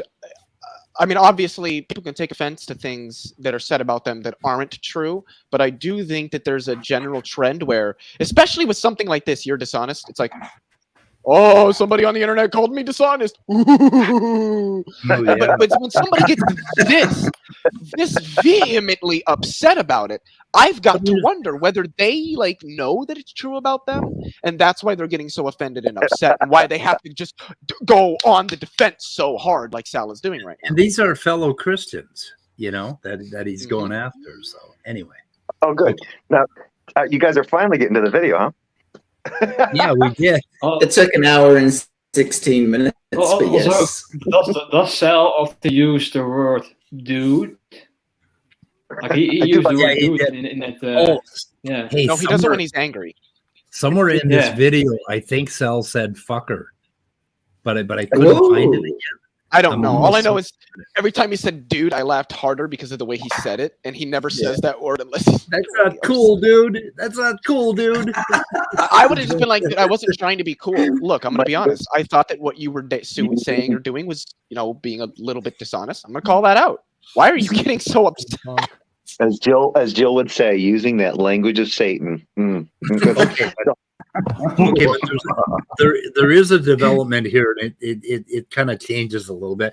But no, so far Rob has apologized for calling him dishonest, right? But then Cell won't let it go. He's doubles down. So that's another reason why I think that there's probably a kernel of truth to it. I could go so many places with that would get your channel banned. It's not even funny. Okay. I was rolling the video. Jason wants to say something. That's fine. Whatever. I don't care. Go roll the video. Okay. Did you want to say something, Jason? I was just going to say, the only thing I was going to say is that I've had these arguments with Sal before about his credentials, and he passes himself off as whatever. Right. Like he constantly is like, I work for what the guy's name is. John Sanford at Cornell, and I'm a research whatever. But like, if you Google Sal Cordova and Cornell, there's like nothing. Like, right. Where's so I don't think he works at Cornell. No, Jason, the next time he goes off, don't bother looking that stuff up. Don't try to see if he can actually give evidence for why you should believe his claims. Just tell him, I am no better off after hearing what you have told me. It's absolutely a waste of my time. I will never get that time back. You fucking thief. When you Google his name, he does have, I think, 2 master's degrees from Johns Hopkins. One is in applied physics. I think it's 2, but I know he has one. I know for a fact he has a master. I can tell you, physics from Johns Hopkins. He claims that he has 3 undergraduate's degrees and he has a master's degree from Johns Hopkins. And so he's like, I have a bachelor's in physics, a bachelor's in math, and a bachelor's in something else, and then a master's from Johns Hopkins. I got in this whole argument with him because he was claiming he had like 5 degrees. And I'm like, what are your fucking 5 degrees? Like, you shouldn't be all upset about asking. Like, if you're going to say you have 5 degrees, then you should have no problem if somebody's like, what are those degrees? He got all pissy. And one of the degrees he mentioned was he had he had a pilot's license. I was like, a pilot's license is not a fucking degree, dude. Well, the other thing is, if you search his name, like you said, Jason, you'll notice, and I make this criticism of other people in other fields as well who write themselves off as experts and they're really not, is that he has zero postgraduate research or anything at all. And another person that I often call out for this is Richard Carrier. He has no postgraduate research whatsoever. He's not even an expert in like anything related to historical Jesus. He studied science and technology in the Roman Empire. So I don't know why people cite him. But like it's the same with James Tour. James Tour obviously has postgraduate research, but with respect to specifically origins of life, James Tour is not an expert in that field. There's a difference between being professional or having, generally speaking, a graduate level degree in the subject and being an expert where you have extensive postgraduate research that is directly in the specialized field that you're working on. He's not working on his PhD. What the fuck? Okay, this is. I would just say that. I do think he was in a PhD program, but I don't think he is anymore. I would like say we've that got to afford a level of charity to this guy. If there are things like it is true that he has a Master of Science in Applied Physics. Let Jay talk, Leo. No, I was just going to make the joke that anybody who's saying that they have experience in a cockpit is just merely a euphemism for their kink. That doesn't qualify as a pilot's license. Just saying. Yeah. The cockpit. What does it say? It says he's He's one flying of the pretty few low for that. Wait a minute, it says the few creations to ever appear in a cover story of the prestigious scientific journal Nature. Bullshit. He's not on the cover. He's not the cover story of Nature. I thought it was, wasn't it? I don't believe that. Oh, I've got okay, hold on. If I'm wrong, I'll stand corrected. So, but you know. Well, yeah, it was because he organized this club in his college when he was in college, and they that's where interviewed he him. almost got kicked out. He almost got kicked out of that. Well, that's what I was going to say. What It was was true, but they're trying to make it seem like he did like some super cool research and appeared in Nature. That wasn't the reason. Did he appear in Nature? I think so, but not for the reasons that they're trying to imply. Like like to say this says the few creations to ever appear in a cover story. I guess if you read that and you didn't understand it, what it's really meaning is his research is not in Nature. It's just that there was an article talking about the wacko aspects of creationism, and they mentioned him in the article. Right. Everything that you guys are talking about just sounds like you're talking. I'm familiar with Sal. I think I found the article. I put the article. I put it in the private chat. Did you link it? All this sounds like is that you guys are talking about somebody who's really good at school and is just naturally a Budinsky. Yeah, it's Who Has Designs on Your Students' Minds, published 27th of April 2005. It's got a picture of Sal, and this is just talking about the intelligent design movement and how Sal Cordova has kind of like been, at least at this time period, was one of the larger figures kind of pushing that idea. They're not like talking about, oh, he's so great and he's he's mentioned in Nature, but not for the reasons. They're not even remotely close to the reasons they're trying to imply. Yeah, it's not giving credence. Yeah, it's not giving credence to discovery or anything like that. It's just an article saying this is this guy and he's trying to move intelligent design into to be recognized more in the academic realm. That's it. Okay. So presently serves as a professor and researcher in the area of Christian apologetics at Small Bible College. Oh my God. I did want to clarify something else, and I do trust this since it does appear in the Nature article. He does have 3 degrees, one of them, the most recent one, according to this article, which I guess must have been the one that he had like most recently after when this article was written, that he did get 3 degrees, one of them in mathematics from George Mason University. So he does have 3 bachelor's degrees from George Mason and then a Master of Science in Applied Physics from Johns Hopkins. He does have the degrees. How do you get 3 bachelors in like, you go through school and you take classes and it just happens to be that some of the classes overlap, so you're like this I can get 3 degrees by taking one. I took these classes and they just happen to cover 3 different areas, so I get 3 degrees. I've never heard of that. I don't know what his degrees are in specifically. I don't know how that works. Think about this. When was the last time you heard of somebody that's actually goes to college? They go to a 4-year institution, they graduate, and they have 3 bachelor degrees. I don't know if it would have taken him 4 years to get all 3 of them. I mean, he Okay. might have gone to George Mason, gotten a bachelor's degree, graduated, Went went back. back, got a bachelor's degree. I mean, I don't know. I have get no it. fucking clue. And here's the thing. I want to make it clear. I'm not saying that Sal, that the knowledge that he's talking about, he could say stuff that that is true. I'm not trying to do the typical thing I do is like, I'm a degree snob here. Maybe I am a little bit, but it still doesn't mean that he can't be articulate and intelligent. And even though we're pointing these things out, it's still possible that for him to do those things, to be intelligent and speak clearly on a particular subject. I don't think he does. Well, Jason, I think it's odd to go back because he got upset with you for asking what his degrees are, but for that article that he's bragging about, for them to do due diligence, he would not only have to tell them what his degrees were in, they would have to validate those before publishing. Yeah, I mean, so I don't know why he was getting upset with you for asking. Yeah, that makes no sense. Yeah, I just found a picture of the cover page of Nature magazine. Yeah, from the actual April print. 2005. I don't see Sal Cordova on the cover. Is this it? What's the title? It's the same. Well, the title says "Is Intelligent Design Coming to Your Campus?" Oh yeah. So check it out. He's actually pointing out an article that's actually like not taking the position. They're saying, guess what, guys? Intelligent design, this wacko idea coming to your campus. Like That was it's not Sal something to getting his brag about. pilot license. It's not something to brag about, in my perspective. Exactly. I mean, well, but see, the thing is, all of the creationists out there aren't going to go do what we're doing right now and cross-reference this and actually see why he's being mentioned, the context. They're just going to start parroting, oh, well, Sal, he appeared on the cover of a Nature Journal magazine. Ho, ho, ho, ho, ho. It's no different than when they go, well, Nathaniel Jeanson, he's got a PhD from Harvard. He must be smart. The fuck? Yeah. Okay. Okay, let's listen to a little bit more. People get PhDs from Harvard because their dad is like a super rich lawyer or their mom sucked off the dean. That's it. Okay,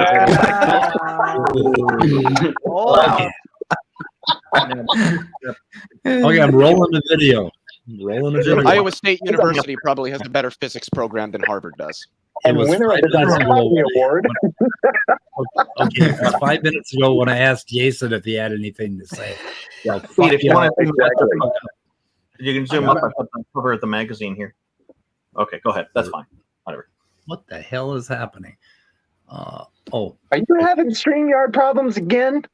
No. Are you using OBS speed with sharing this, or how is that Scott working? is in the back room and he full screened me, and I didn't expect it because he's in the back room. I don't remember doing that, Steve. That doesn't answer my question. How are you getting it so it's only like you're not sharing your screen right now, are you? It's because it's coming through as your icon, not as a shared screen. Are you using OBS to do that? Yes. Okay. Yes. I was just wondering because I didn't know if maybe StreamYard added a feature where you can do that. I figured you were probably using OBS. StreamYard ain't that smart. Why would you pay for the premium for the basic service to have 10 people in StreamYard to use OBS? Yeah. I gotta quit. I gotta quit StreamYard at some point. Jay, this is speed you're talking about. I do think that StreamYard is good for like if you want to just do like a quick stream or like a nice just a quick open hangout or something. But the problem is when I quit StreamYard, I don't want to use StreamYard at all. I want to use Zoom to bring people in. But Zoom is a little bit cantankerous when it comes to Skype. Skype is better. Yeah. Okay. Well. Google Well, from what I've heard, people have said that Skype is a little bit more user friendly. I like when I had my debate with Witsit Gets It, James, he was using Skype, and I said, I thought you used Zoom. He says, Zoom's good, but he said Skype's a little bit more user. He said, obviously, I'm still learning it because I haven't used it before, but he said, thus far it seems a bit more user friendly. Well, than I Zoom. need It's just a something little bit easier. I need something that will give me control over where I put people on the screen. And Zoom as soon as you add a person with Zoom, everybody's screen position would go to hell.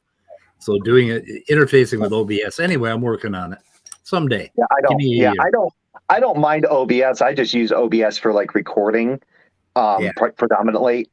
Since I do everything on a single computer and I don't have like dual monitors or anything. OBS is just trying to stream with OBS and a 15-inch monitor on a laptop is a little weird. Yeah, OBS just eats your fucking CPU up, though. It just fucking eats. Well, I actually it's not too bad because I've got an i7 on mine, but it does.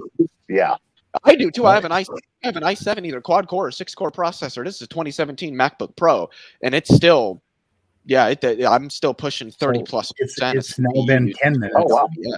OBS Online runs really smoothly. Oh, but you don't have dedicated. Oh, but you don't have. But you don't have dedicated video on that. That's I don't shared know. video. I don't know what dedicated video is. A dedicated video is a separate video card that basically does the video processing for your computer instead of your processor doing it completely. Yeah. Apple's so your MacBook, your RAM, and your processor only process the video. Play the video. Okay, play the fucking video. Shut the fuck up, everybody, please. Play the video. You're wicked smart. Playing. Shouldn't have Woohoo! gone out of Amy my way to, Amy Newman. I figured we could talk while Speed unfucks himself. And since then, He prefers it that way, I'm sure. There's been a little bit of a growth on my end because since those initial discussions with not just you but with many younger creationists, I think Standing allowed a platform of discourse, especially on his channel. In other words, building of bridges. And I think all this We're not animosity seeing the video, though, Speed. that Tyler Ken is talking about, all of that has been ironed out. And in other words, you may notice that I'm actually conversing more freely with Standing himself on these issues because it's a give and take situation. And if there's a way to build a bridge with you, I'm all for doing that. And I apologize for, hurting you that way. Okay, apologize again. If I'll tell the audience something, I've researched. I was an old Earth evolutionist. I became an old Earth creationist and then a young Earth creationist. Much of this was driven by my research. And I stated this research on S.J. Thomason's channel. I had also praised you, Ross, and in that same show, I'd said I personally thank you, Ross, for helping me in a difficult time of my life. He and I don't have the same views about cosmology today. So there was nothing about me. Yep. I'm kind of curious how his research, how he went from old Earth to young Earth based on research without dismissing all the research that doesn't comport with YEC. Fucking research. Fucking what research? He was exactly. Okay, look, I mean, he does have papers, research but I don't know if they're published. Like I've seen it on ResearchGate. I don't know if any of these is actually legitimately published because I think ResearchGate is kind of just like an open access place that not everything there is going to be published. Yeah, it's written papers, but if they're not like published by legitimate and accredited publishers, then it doesn't really matter. I can't find him on Google Scholar. He has no okay, Google Scholar page. he's on Phase. Okay, he had a couple articles where they only published the abstract in a magazine called Phase B, FASEB, and I can't find the fucking articles. Put the link to the ResearchGate. And again, I'm not like saying, oh, he is a researcher. I'm just saying that he has papers out there, but I really don't know if any of them are actually published or anything like that or cited. I would doubt it, but if you listen to Cell's story carefully, hyphenated or research hyphenated. What? Okay, if you listen to Cell's story carefully, it sounds like he was an old Earth creationist for about 3 days. So I mean, it just doesn't wash when he tells his story. Because as a teenager, I think he was young Earth even then. I don't know. He'd have to explain it, but I don't. Well, he does. Okay, Dynamical Systems and Fitness Maximization in Evolutionary Biology. It says it was published by Springer. Oh, that's that new thing that they published in the book. That pile of shit that Dr. Dan went over and cut the pieces. Handbook of the Mathematics of the Arts and Sciences. Anyway, I want to play this. I want to try to get to this part. Yay! Where Rob comes back and explains himself more. Yeah, clearly. this one is not peer reviewed, and it There was nothing literally about says me that. attacking old Earth creationists personally. And then Rob, and I was just stating my reasons for accepting young Earth. As I stated it, in terms of what I believe was scientific evidence, I didn't even appeal to scriptures. I said, this is what the data shows me. He starts accusing me of being dishonest. Right there. Not even giving me the benefit of the doubt that I might be just mistaken. Uses the word dishonest, interrupts me when I'm trying to answer his questions. And that is just not cool. I've had a very negative view of you ever since, because no one has shown so much hostility toward me when it was a very nice conversation. There's no reason for you to just, to my face, while we're there, my face on the camera, you said I was dishonest. That's just not cool. Danny You go to Scan, Congress, unsubscribing. You just We're said I all was friends on Facebook. Oh, cry some more, Sal. A question: What did Sal say that Rob had a problem with? Does anybody know? Because I'm I'm not sure. But Rob explains it a little bit further if we can get to that part. But I'm not sure what it is. the facts that I put on the table. You just said I was dishonest. So I'm sorry, Rob. You have a very negative impression on me, and it's not going to erase because that's my first impression of you. So that's fine whether I forgive you or not, you know. Can you pause really quick, Speed, just so I can make one really quick statement about that? I just want to say, first impressions are often almost entirely wrong. Okay. All I'm doing is I'm doing my duty in light of thank you. building bridges to suggest that I went a bit too far in my assertion. So now we can't actually start discuss the science without you calling me dishonest. He apologized the third time. Oh, I think he apologized for that there, Sal. I think he's dishonest. I think he's apologized for that. I don't think you can make that kind of a statement after the fact because that's not really being honest about accepting Oh, so an now apology. you're questioning me. No. Okay. I'm saying what you said suggests he said he apologized for that. He's no longer going to accuse you of dishonesty. Not just that, I take it back as well. Right. Thank you. So you're mistaken and you were in the wrong. Is that right? I'm not mistaken for my disagreement about you and There we go. the discussion that we had. But for me to so you're saying I was I take dishonest. that back. Let's just settle this. Are you saying I was dishonest, but you shouldn't have said it? Is that what you're saying? Yeah. Yeah, I think so. That's literally what. Yeah. You're saying I was dishonest. Like for example, in the discussion when I tried to share with so you you're the saying I was scholarship. dishonest. Okay. You're saying is that correct? You were saying I was dishonest, but you shouldn't have said it, but you still think I'm dishonest. Is that correct? Yes. Well, how else am I to judge your engagement with the data that I'm sharing with you, even in this discussion? I could be mistaken. I mean, this is and if you're mistaken, then I take it back. okay. Dishonest. Right. No. Okay. So you're. So can we pause here because this is a really important point. Wow, this is tedious.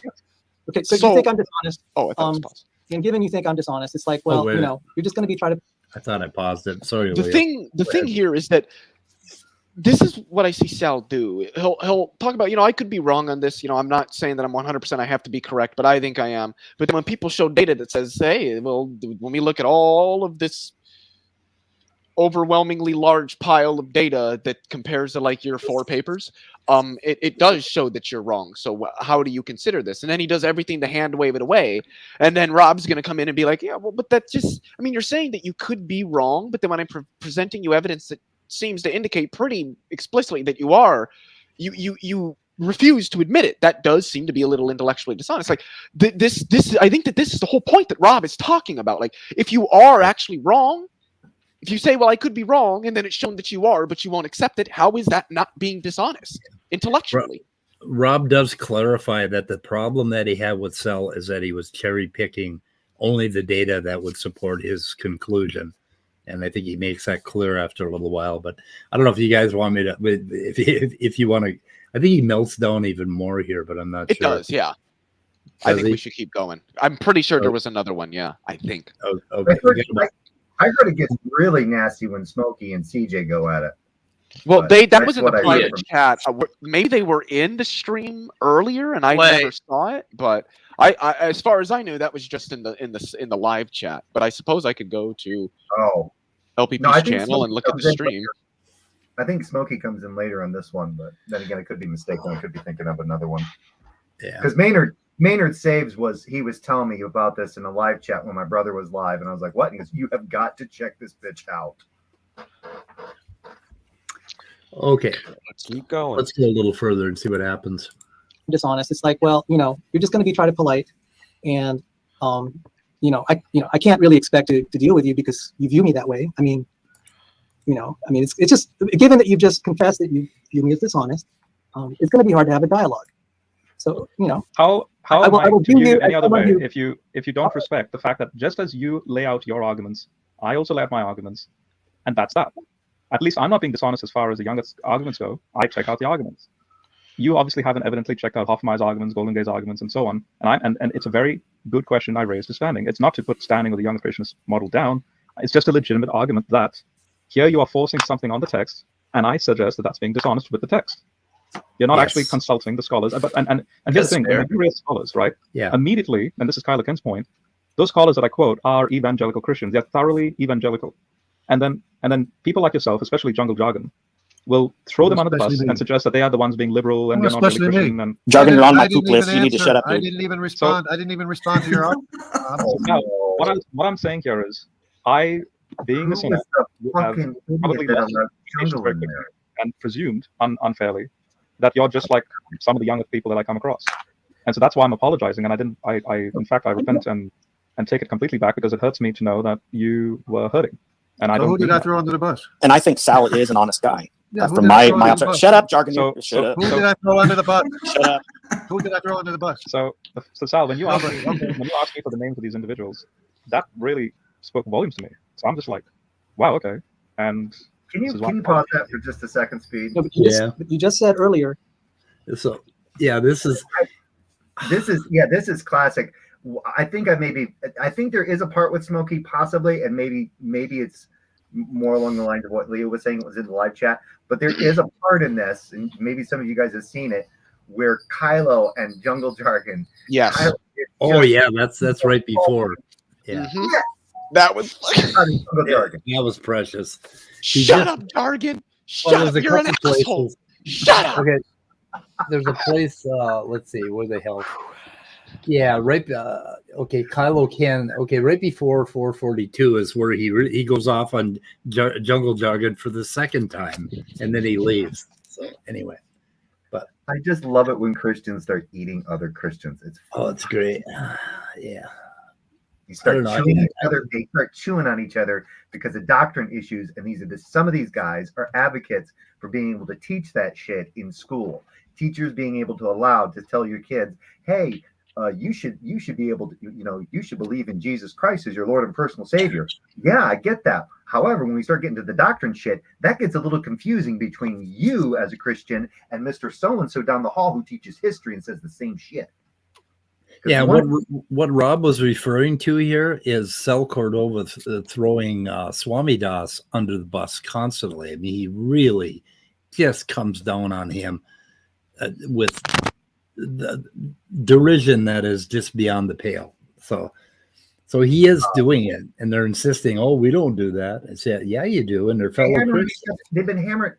You got guys like Smokey, and now Praise is like, basically holding on to Smokey's dick and doing the same thing, where they just find Christians that differ with them doctrinally, start calling them retards, and just start punching down. Well, they're not punching down. With Praise, you can't punch down. Praise is the rotten apples that people step on. But either way, Jesus Christ. Okay, so in the next 7 minutes, Kylo Ken starts in on Jungle Jargon right after Rob talks to. It's probably worth listening to. Yeah, before we jump into that, I did want to point out something else. I think Rob had a really good point. I think he was kind of explicating there why he had, at least at the time that he did, considered Sal a dishonest person. Is that he was saying that Sal talks about how all these people are wrong, but he seemingly isn't engaging with their work, because when Rob's asking him questions about their work, he doesn't seem to understand it.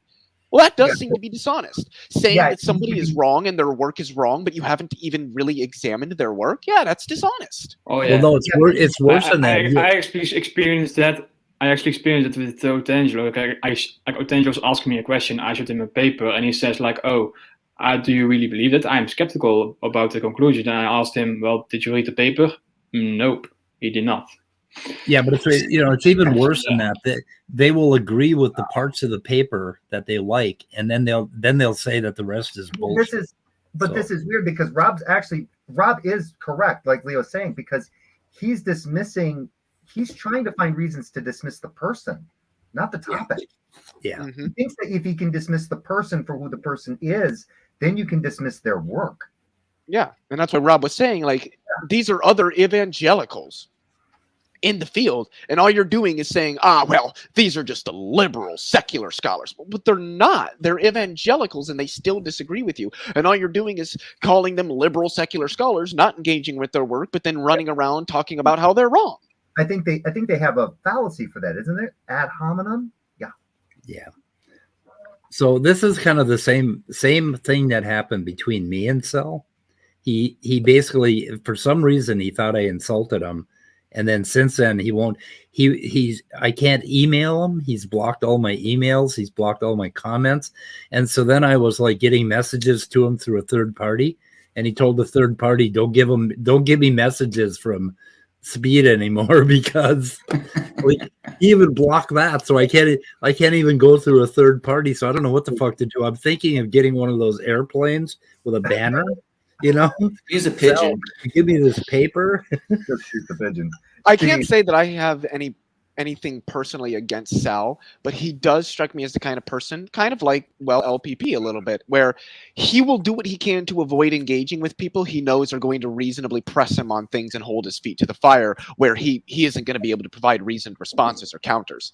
They'll just try to. Why do you think lilPP doesn't go on Ger's streams, doesn't come on these streams, doesn't go on Amy Newman's streams, doesn't go on any streams where any of us frequent? Because he knows we're going to press him on things and he's not going to be able to respond, so he just avoids it. Yeah, I think you have a point. He used to come to my streams, but until like Speed and Immutable and Danny and myself and Jason Torn started coming now he's on. like, now he that. doesn't. Yeah. Well, he doesn't like he doesn't like his ideas to be countered. No, exactly. That's why in his stream, not yesterday, but the night before, every time I was pressing him, he would just say, "Yeah, you're just playing semantic." It's like, I'm not. What I'm trying to do is understand your position, and you're just doing nothing to explicate it. And then he would stick me backstage because he knows I'm right. Yeah, I have a simpler. He doesn't have a response. He's just Sal's just overcomplicating this. Speed mentioned funeral salad, defined what funeral salad is. Sal was disgusted. Sal was offended. He won't converse with Speed anymore. That has nothing so you to think do. it was it? It was the funeral salad. It was the funeral piccolini salad. much that did it. Oh yeah. I mean, that's got to be. That's just unto nature, let alone God. Yeah, I think so. Quit picking on my piccolini mush. It's Hey, good it shit. sounds good. It sounds good if you're dehydrated and you got a vicious hangover. But other than that, Okay. Anyway, I'm gonna try to play another few minutes of this so we can get to the jungle jargon part. No, but you just said earlier, you still think I'm dishonest. And that's fine. Thank you for being honest. Okay. And I do appreciate the fact you still think I'm dishonest. I respect you for being transparent about your feelings. I'm just pointing out, given that's the way you attacking feel you as about a me. person, Sal. And I'm not even counting your salvific process in the whole thing. All I'm suggesting is your methodology is selective, and that's There being you go. dishonest. Like, for example, the other day when you were asked a very simple question about the identity matrix in mathematics, you didn't know what that was, but yet you claim to have proficiency in mathematics. I have degrees in it. Are you saying I'm lying about it? I wanted to make sure I don't use the identity Oh my matrix. lord, he doesn't get it. It went right over his Yeah, fucking head. Holy shit. Matrices, you know what an identity matrix is. I'm not. Are you saying I don't have a degree in Oh math? my god. Oh my fucking god. The two are related. I studied matrix algebra, linear algebra, but I know enough not to say it's that when I had the book right in front of me and I could check. Yeah, but a determinant of an identity matrix should be. It's like saying 2 + 2 is 4. That's Look, the first thing you I should know, know if you. I if knew you've done off the matrices. top of my head, you have the ones across the diagonal, it's zeros, but I did want to double check. That's just in my nature. Yeah, that's what it interpreted looked I like. didn't know. Just because I answered I knew, but I wasn't 100% sure that I knew it Just- correctly. It's been years. It's been 20 years since I took it. And then I was Sal, asked you also should what be a vector taking this space was. assessment. So you're saying that Dannykins. I'm dishonest with it? I would give basically I would show him a little or give him a little latitude for this, because this wanting to check, when somebody asks you a question and you're on the spot, oftentimes it will just leave your mind and you'll start to question what you know. So I mean, that could have been it. That never happened to But me. he still didn't have to be that sensitive about it, Yeah. Thing is, and it's like I said earlier, he said, "Oh, are you claiming I don't have to do? Are you saying I didn't actually have a degree in math?" Like, no, he's not saying that. He's just saying that it's interesting that you're claiming that you understand these things, that you don't know extremely basic things about them. That doesn't mean you never took the classes or don't have the degree. But what it at least implies is that since you received that degree, you haven't applied any of the knowledge that you gained from that class directly in the field, because obviously you forgot about even the most basic aspects of that subject. You're not applying it in the everyday world. Exactly. Yep. But when he said that, I can understand that sort of I can understand the sentiment that basically sometimes you're asked a question and it's a real simple answer, but you think, oh, is this a trick question? and then you're not can't entirely say- sure. Yeah, I don't know if I agree official- with that. it's a- I've had people ask me questions, right? Then I'm just like, yeah, this is what it is, because Yeah, I but deal but with the- that every single day. So yeah, Yeah. maybe Sal didn't know what the answer was right off the top of his head.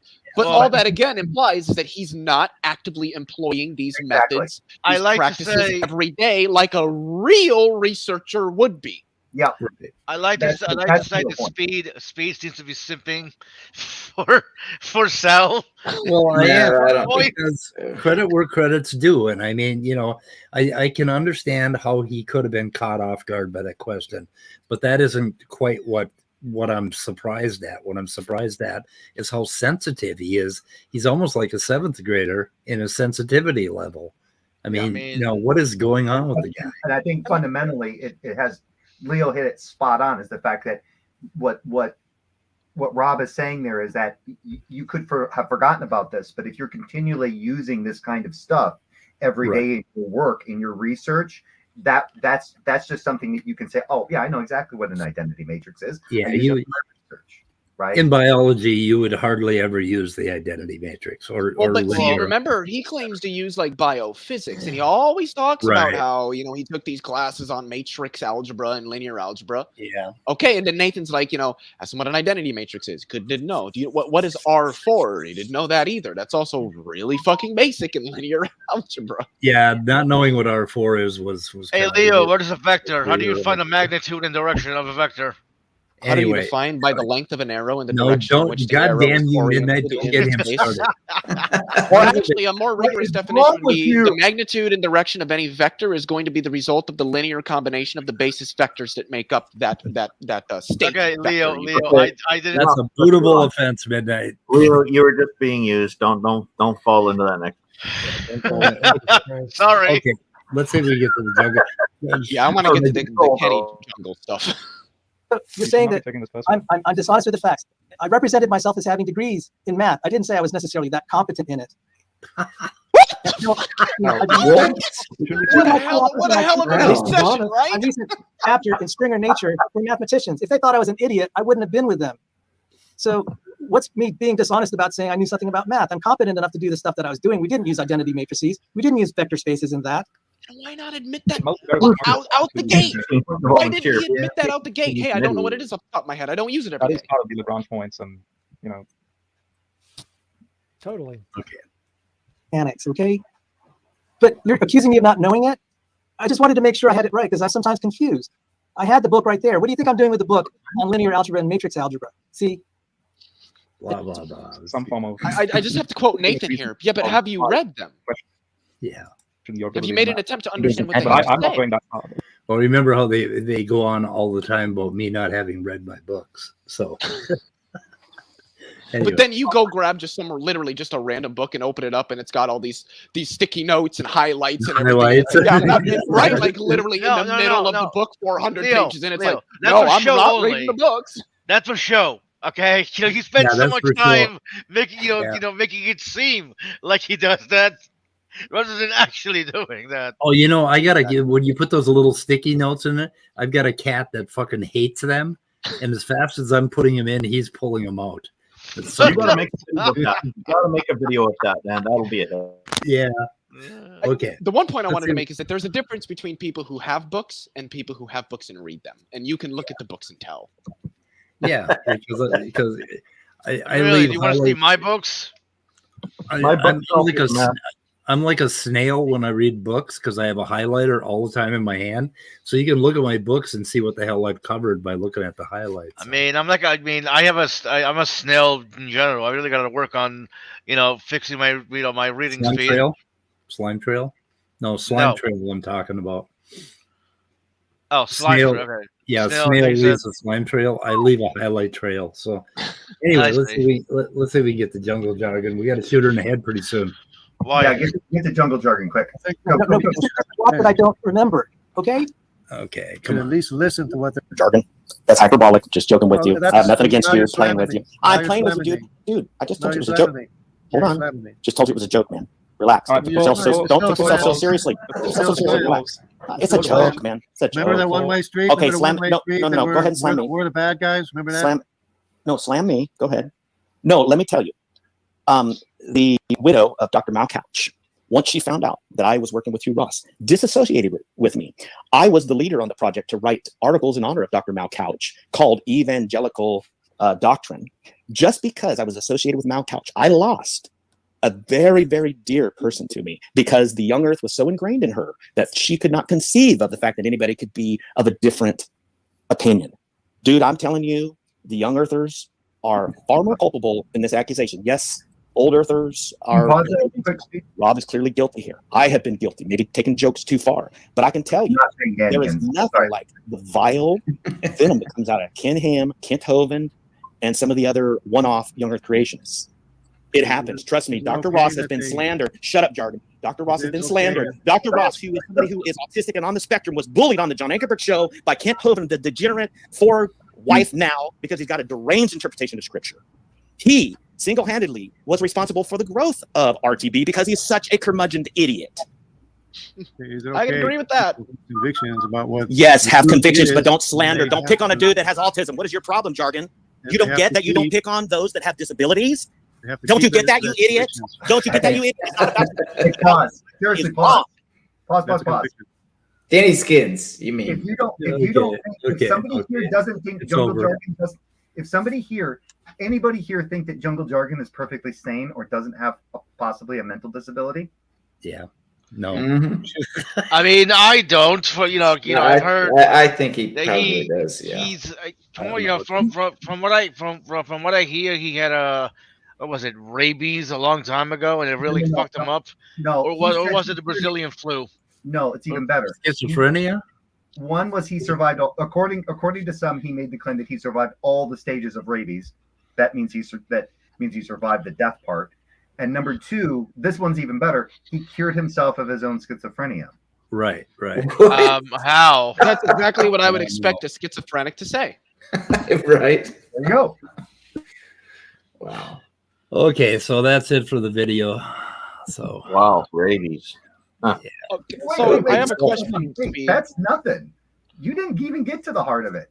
That is nothing. Well, he does want to shut down in a few minutes, doesn't he? I'm gonna have to start a stream and just. So Jay, that was where Ken left. There was a part before where Ken went off on him, and I'm not sure what the timestamp on that was. I'll go looking for it. I'll go looking for it. If you can get me close, I've got a timestamp, or I could try a few. Oh, some serious. Okay, here we go. Kenny owns JJ. I've got it. I've got a timestamp. I'll go ahead and. I got to be honest. I like Kenny Rhodes. I don't really have any problem. I don't have a problem. I like him and Rob. So I thought they were. I thought they handled themselves very well in that situation. But anyway, okay. Here we go. Here's the part. I think. You know, Standing, I have way more respect for you than all the young Christians. What's wrong with known human history, known ancient civilization? What's wrong with that? God, why? How the heck did you get what I just said about the ark, this beautiful theological imagery of the ark being a mobile sanctuary? Oh, you didn't follow the reason. And then you connect that to Noah's sons? Like, what the heck? Because you're trying to spiritualize the ark as being passing through some kind of trouble or something. When it's, is it time for a song yet, maybe? Then you start criticizing Ken Ham when it's a real family. Oh, Ken Ham is definitely a curmudgeon of a person. It's a real family genealogy, which is your family. It's your genealogy. It's your descendancy from an ancient civilization. And no, Ken Ham is a nice person, not somebody you want to defame. Ken Ham lies in order to paint Hugh Ross as a villain. Ken Ham lied about Richard Howe, Dr. Richard Howe from Southern Seminary, founded by Dr. Dorm Geisler, President Richard Land. He actually came out and called him a compromiser when Dr. Richard Howe is actually a young earth creationist, happens to be a Thomist, and said nothing in principle that Dr. Ross is doing is contrary to solid scientific methodology and philosophy. But Ken Ham is such a retard, he doesn't even know how to differentiate a friend from foe. He's stupid. Sorry, you're right. I got it. That's why I like Kenny. Like, he just doesn't care. No. He's just a fellow brother in Christ. Can you change? What's that? Absolutely, by the power of the Holy Spirit. Yes, I can, dude. Okay. Now I'd like to see it change. Oh, well, no, I have a righteous indignation to lies, dude. I have a righteous indignation against lies, against twisting the truth. I am serious. Don't you hear my voice? I'm very serious about the nonsense. Well, now I'm serious, dude. Now I'm serious. Now you have serious Kenny. Don't mess with serious Kenny. I'm telling you right now, young brothers in Christ have vilified old earth creations, and they're sinful for doing that. I have heard nothing but disdain for Rob here for the last couple hours, dude. anything I've heard baby nothing us. but disdain for Rob for the last couple hours, and I'm sick and tired of it. As if we're not Listen, being vilified, sir, like how we're the about you problem. pump your brakes for a minute and We're let's the consider problem. Christian morality. Let's consider Christian morality for a moment. I've been a pastor for 30 years. I know what I'm talking about. You're a pastor? I have been a pastor for 30 years. Yes, I'm a pastor. Oh, Yes, wow. I am. We're the Insult me, problem for- please. Insult Why me. don't I'm a you- pastor. Insult me. Tell me, How about Jargon, being- how how more about being superior more you are serious? in How about intellect being and more in serious ethics. Christian? How about I don't I love take that. myself- I'm a how about I don't pastor. take myself so seriously? How about I don't take myself so serious seriously topic. that I'm an asshole to people? How about that? I like to How have about fun. cleaning I like to your be serious. mouth? How about you cleaning being your an mouth a idiot? little bit? Hey, asshole. How about being Yeah, more- you're an asshole. You're an asshole. How about that? You're an asshole. Be honest, dude. Be honest. Don't talk to Christian brothers as if they are evil. You're vilifying Don't get, us. We're getting the bad. We're getting the worst. dude. I have had nothing but slander, and I have had dear brothers treat me as if I am some sort of devil because I changed my view from young Earth to old Earth. Don't mess with me, man. Don't mess with me. Don't mess with me. How about shut your mouth for a minute? How about shut your mouth? How about shut your mouth? How about that? www.zipit.com. You're just some doofus pontificating on your lack of knowledge and your lack of comprehension. Why we believe in a young Earth? How about I know why you believe in the young Earth, and I support you. Don't misrepresent us. Don't misrepresent us, old Earthers. That's what I'm saying. You piss me off now, and I can't even freaking talk. One-way street. Oh, no, it is a one-way street. Trust me, I can bring up endless stuff. Young Earthers misrepresenting, lying about their own evidence. Read some Kirk Wise if you want to about the absolute intellectual dishonesty of young Earthers. Listen, Jargon, you're a doofus, man, and I'm done. Did you listen to what I was saying? No, you're a doofus. Okay, so then don't you can't tell me anything then. Oh no, You I don't can. I can listen. say you're an absolute doofus, and I'm done with you vilifying old Earth like me. So where did I vilify somebody? I'm done.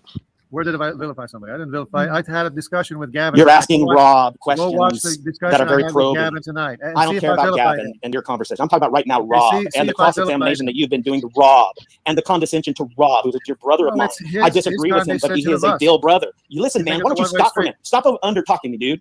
Because what I have to say is It's a far one-way more important street. than what you have to say right now. Okay? Not in all Good. Good. right now.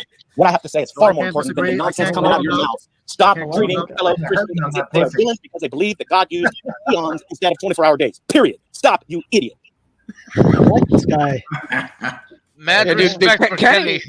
Kenny pulls out the punches, man. He doesn't beat around the That was bush. good. Yeah, he did. Yeah, but I feel like I feel Who's like Kenny? he. Which one is Kenny? Kylo Ken, bottom Kylo Ken, right. right. Okay, that's Kenny. That's Kenny Rhodes. My Yes, favorite yes. part of that is where he starts yelling, "I'm a pastor, insult me." Yeah. I just here's my this is what I'm actually waiting for in the conversation. This is the visual. This is my visual demonstration of what I want to see happen in this conversation. Let me get my camera angled here and. Yeah. But I just want to say one thing that what's like, I mean, I was in a Lutheran church. I was a member of a Lutheran church for many years. I've been a member of multiple Lutheran churches, and I know a lot of people that are Christians. And I've known a lot of pastors and pastors' assistants and people want to be pastors. You know, lots of pastors who have been pastors for many years are really nice people that are flexible and are willing to listen to your ideas and are not like in your face. They if you disagree with them, they're like, that's totally fine.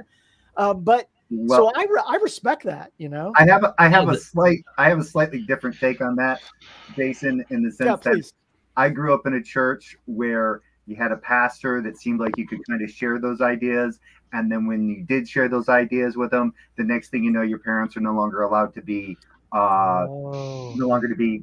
Sunday school teachers anymore, and they can no longer be church members anymore because something that was shared in confidence was let known to more people, and they said it wasn't fair for them to be members if they're not adhering to all the membership rules and yada yada. Have any of you guys heard Kenny Rose make the threats? Like, he's said it a bunch of times where he's made threats. I think he said it to Danny, and he said it to multiple other people. It's like, I'm going to come over there and kick your father's ass because, he didn't kick your ass enough and stuff like that. He said that a bunch of times. That's like when you play the Toll Booth Willie thing from the Adam Sandler comedy CD or comedy tape.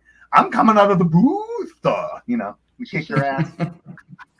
So we didn't get a chance to cover, but there's this guy, Word of the Wild. He identifies as a Christian, but he believes in an entirely, from the Big Bang old Earth. I don't think he believes in supernatural intervention by God. And he did a debate on Standing for Truth's channel last night with Kent Hovind. And this is the after show where John and everybody, and I think it's, what the hell's his name? Jason Ezard. Is it Jason? No, it's the other. Jason? He says he's not really a Christian. He's really an atheist because he doesn't believe in all these miracles, right? But I mean, he has an entirely spiritual and mythical reading of Christianity. And Jason Ezard goes off on him, calls him not out. that fucking crazy ass Tasmanian. Yeah. I thought it was the other. He is actually. Oh my god! Yeah, I remember one time I went into, I can't remember whose stream it was in. I think it was on Praises, and they were talking about a little bit about politics, and I said something about Biden, and we were talking a little bit about that. Next thing I know, Jason Ezard comes in there, and he starts saying, "I'll tear your fucking head off, man! I'll tear your head off."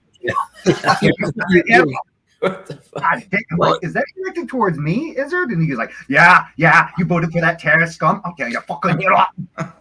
Well, you heard about the email exchange he had with me and Immutable, right? Where he threatened. Okay, first of all, he said that I admitted that I made drugs for the cartels in Mexico, right? And I never said any such thing. He said, I've got a screenshot. And he did a little video, and then he took it down where for 20 minutes he was going through all of his pictures on his phone. And they said, I can't find it, but I know it's there. Well, then he threatened, he said, I've got friends in the cartel, and I'm going to basically send them after you guys. Fuck you. Again. And that's then, pretty stupid. Anybody who brags about that sort of stuff usually gets held to account by the cartel they're bragging about. Well, the thing is, if you actually work for the cartel, you're not going to be so stupid to say I work for the cartel. Like, there's just a lot of things you're going to fucking say unless you're really fucking stupid. And if you're not stupid, I doubt you'd be working for the cartel to begin with. Apparently, Izzard never heard "Damn It Feels Good to Be a Gangster." That particular line, it says, real gangsters don't flex nuts because real gangsters know they got them, right? Mm-hmm. Yeah. Mm-hmm. I don't know if I ever talked about it online, but back when I was like 18 years old or 19, I was approached by some people that were trying to get me to mix drugs for them, and I declined because I had this vision of myself laying dead in a ditch. But it wasn't the fucking cartel. It was some assholes from northern Minnesota. That's just bad. I'm gonna take some words Oz told me when I told him about gangs that I'd turned down when I was a kid to carry drugs. You probably left a lot of money on the table.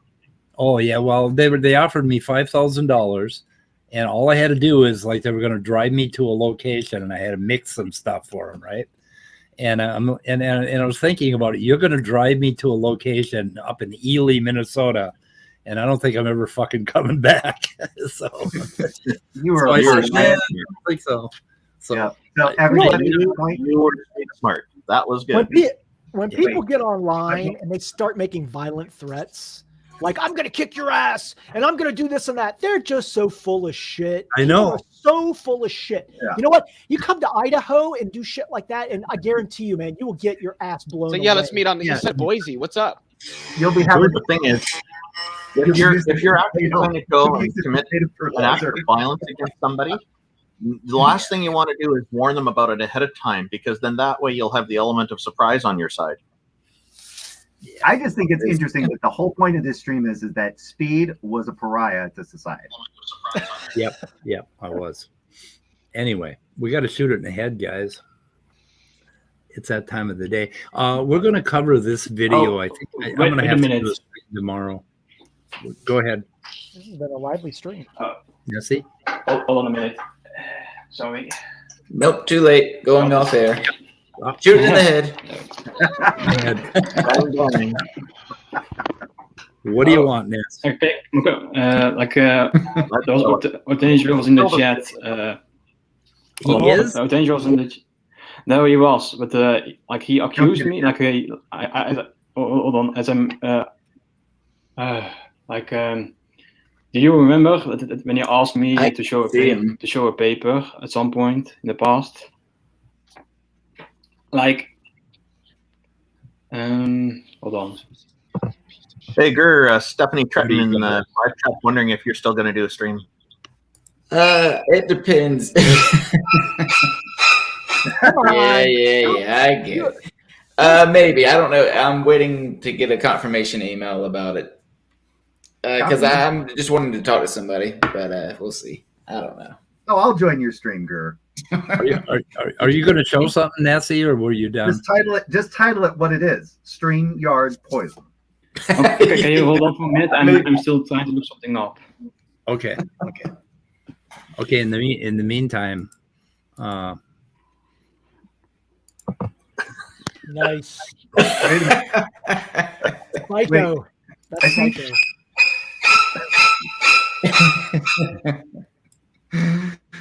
Wait a minute.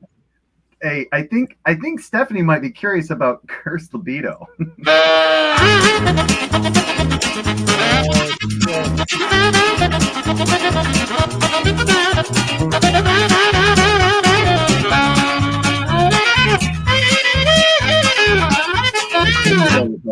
Okay, so now you can bring on your Otangelo shit. We're all ready. Wow. We're all prepped. Yeah, we're all prepped. Yeah, it gets you going, doesn't it? It gets you going. Makes me want to shoot her in the head.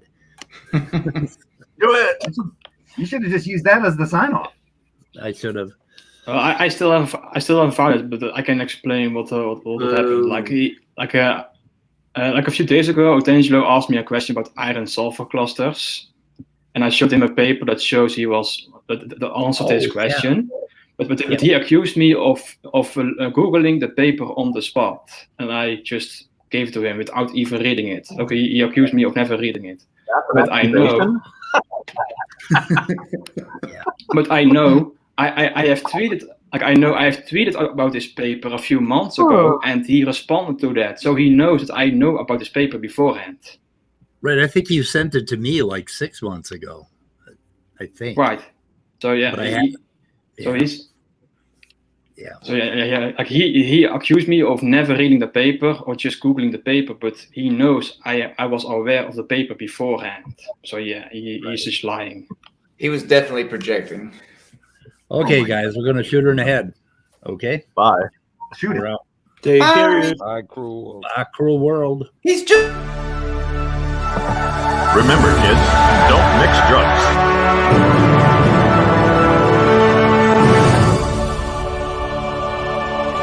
Can't tell Stay me what away to do. from Gur's dreams.